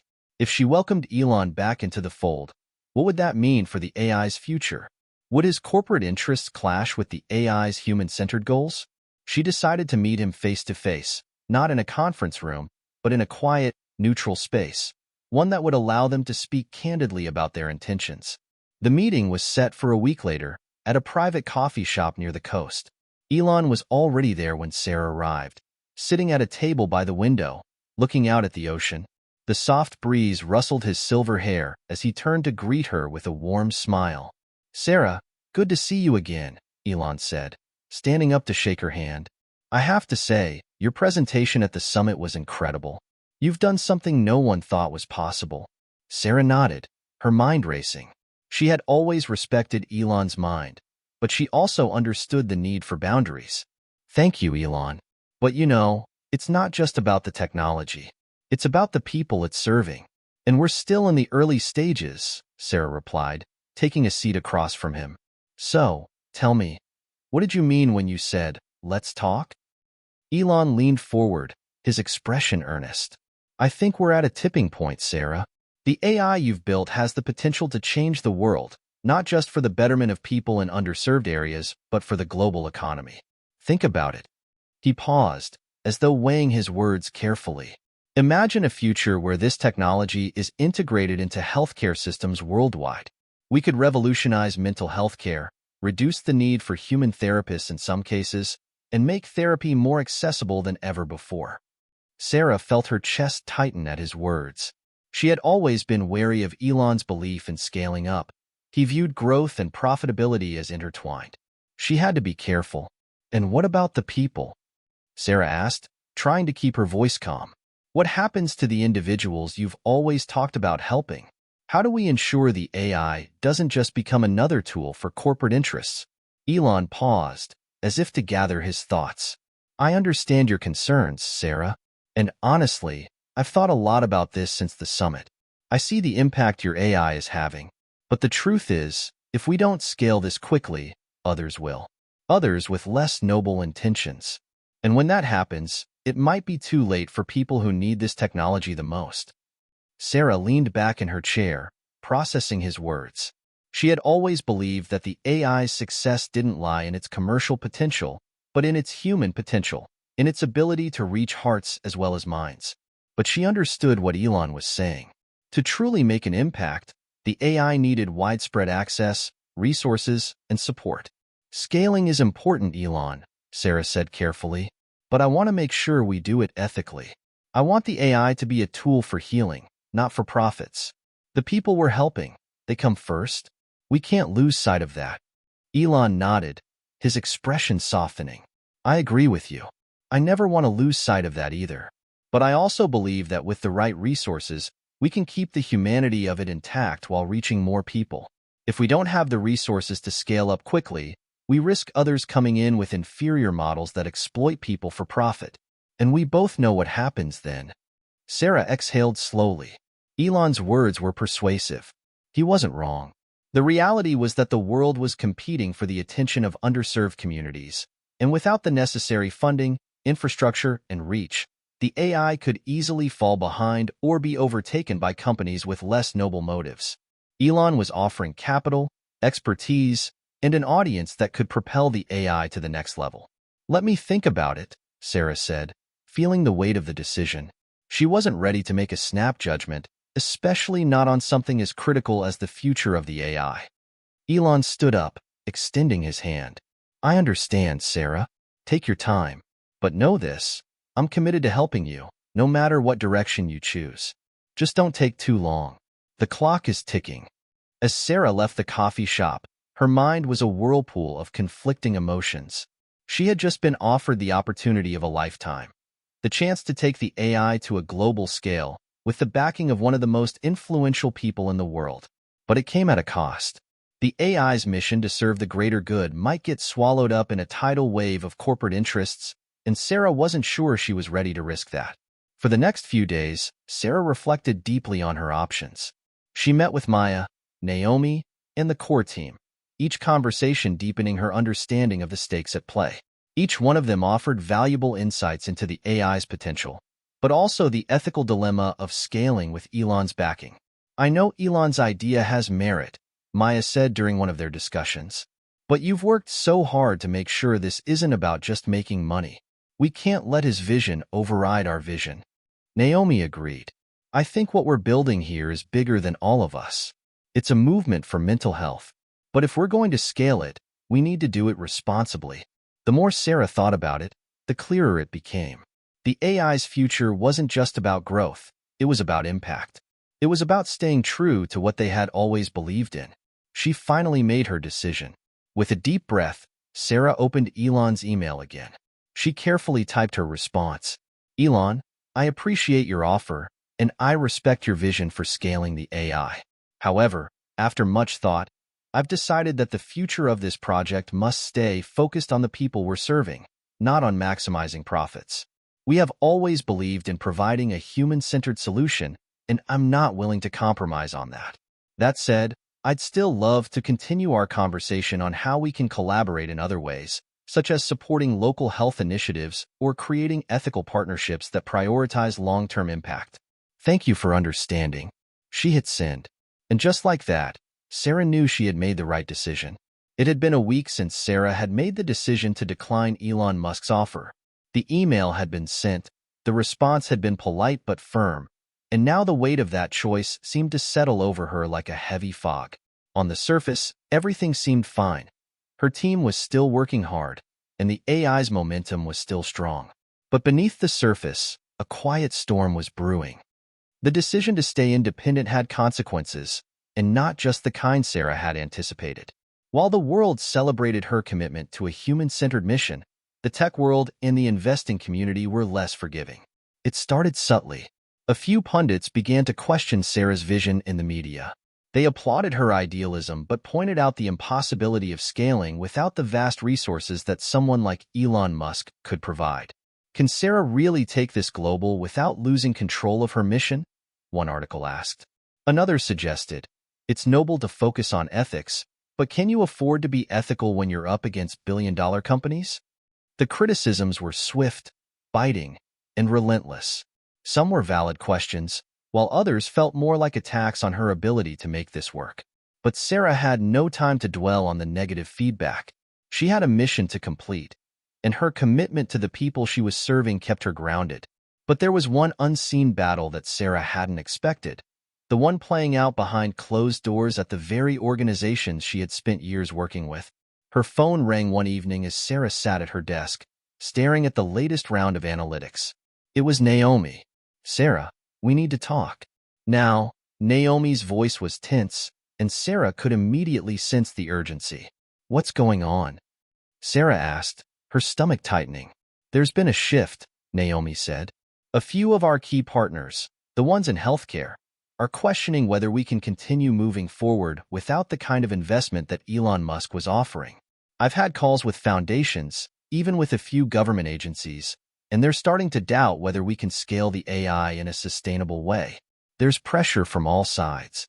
They're worried about the costs, the infrastructure needs, and they're starting to talk about pulling back funding if we can't show some kind of guarantee. Sarah felt her heart sink. Elon's offer had been a lifeline, and by turning it down, she had cut off a potential stream of resources that would have ensured the AI could grow quickly, without delay. She knew the world was in dire need of the AI, but now it seemed as if even the very institutions that supported her vision were beginning to backtrack. You're telling me they're pulling funding? Sarah asked, barely able to process the reality of what Naomi was saying. I'm afraid so, Naomi replied. Some are worried that we won't be able to keep up with the growing demand. They think we don't have the capacity. They think we're spinning our wheels. The conversation hung in the air like a dark cloud as Sarah processed what Naomi had said. Tension was beginning to mount from all sides. Investors, partners, and critics were questioning her resolve. The worst part? Sarah realized that she was now facing a twofold struggle. Not only was she battling the expectations of the world, but she was also fighting against an invisible war within the very infrastructure she had worked so hard to build. The next few weeks were an emotional roller coaster. The critiques and doubts didn't stop. The media, fueled by headlines from some of the most prominent investors, began casting shadows over Sarah's journey. Is Sarah too idealistic to succeed? One headline read. Another article stated, without Elon Musk's resources, can Sarah's AI ever truly succeed in underserved areas? The AI was still making waves in Kenya, India, and Brazil, but the questions raised by the critics continued to pile up. Sarah could feel the pressure in her bones. Each email that arrived from potential investors or partners carried with it an undercurrent of skepticism. Sarah took to the road, meeting with some of the organizations and governments that had been supportive of the AI's mission. She met with local health organizations in Brazil, the UNICEF teams in India, and a few key NGOs in Kenya. Everywhere she went, she found that the world was still hungry for the kind of solution the AI offered, but at the same time, there was an air of doubt about whether she could continue her mission without corporate backing. One day, during a visit to Nairobi, Sarah met with a local community health leader who had been working closely with the AI. His name was Kofi, and he was passionate about the potential of technology to help people, especially in remote areas. We've seen the impact of the AI firsthand, Kofi told Sarah, his voice firm but sincere. It's saving lives here. We're not just talking about mental health anymore, but about how this AI is helping families, schools, and even refugees. But Sarah, I need to be honest with you. We're worried. This can't be a project. It has to be a movement. And movements need resources. If you can't scale quickly, we fear that others will swoop in, and this will be just another unfinished idea. That night, Sarah couldn't sleep. She found herself staring at the moon over the Nairobi skyline, her thoughts a tangled mess. Kofi's words echoed in her mind. She had always believed that the heart of the project mattered more than anything else, but now she was realizing just how much the practicalities of scaling and sustainability mattered too. How could she build a global movement if there wasn't enough support to keep it alive? It wasn't until the next day that she received a call from Maya that helped her see things more clearly. "We can do this," Maya said, after Sarah explained her growing concerns. "We can keep the mission on track without compromising its integrity, but we need to be strategic.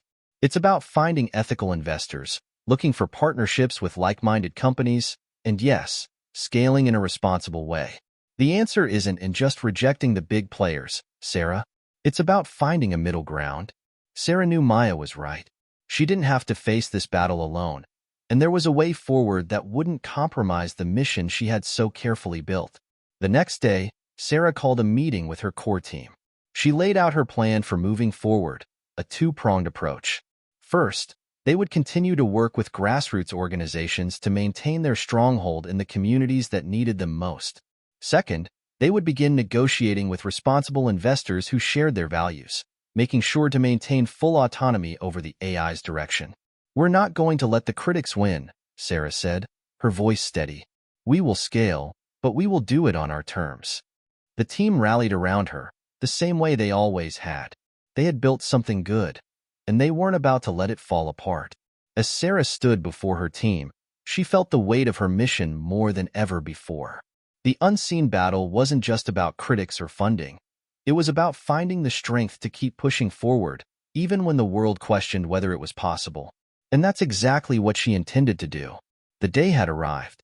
Sarah stood at the podium, staring out at the sea of faces before her.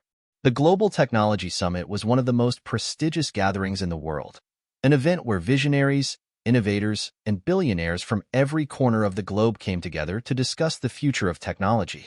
It had been a long and tumultuous road to get here, but Sarah was ready.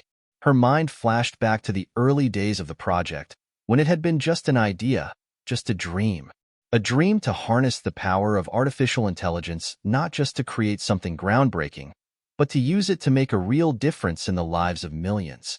She had spent years navigating the complex, often treacherous waters of tech and business, making difficult decisions and sacrifices, but always staying true to the heart of her mission.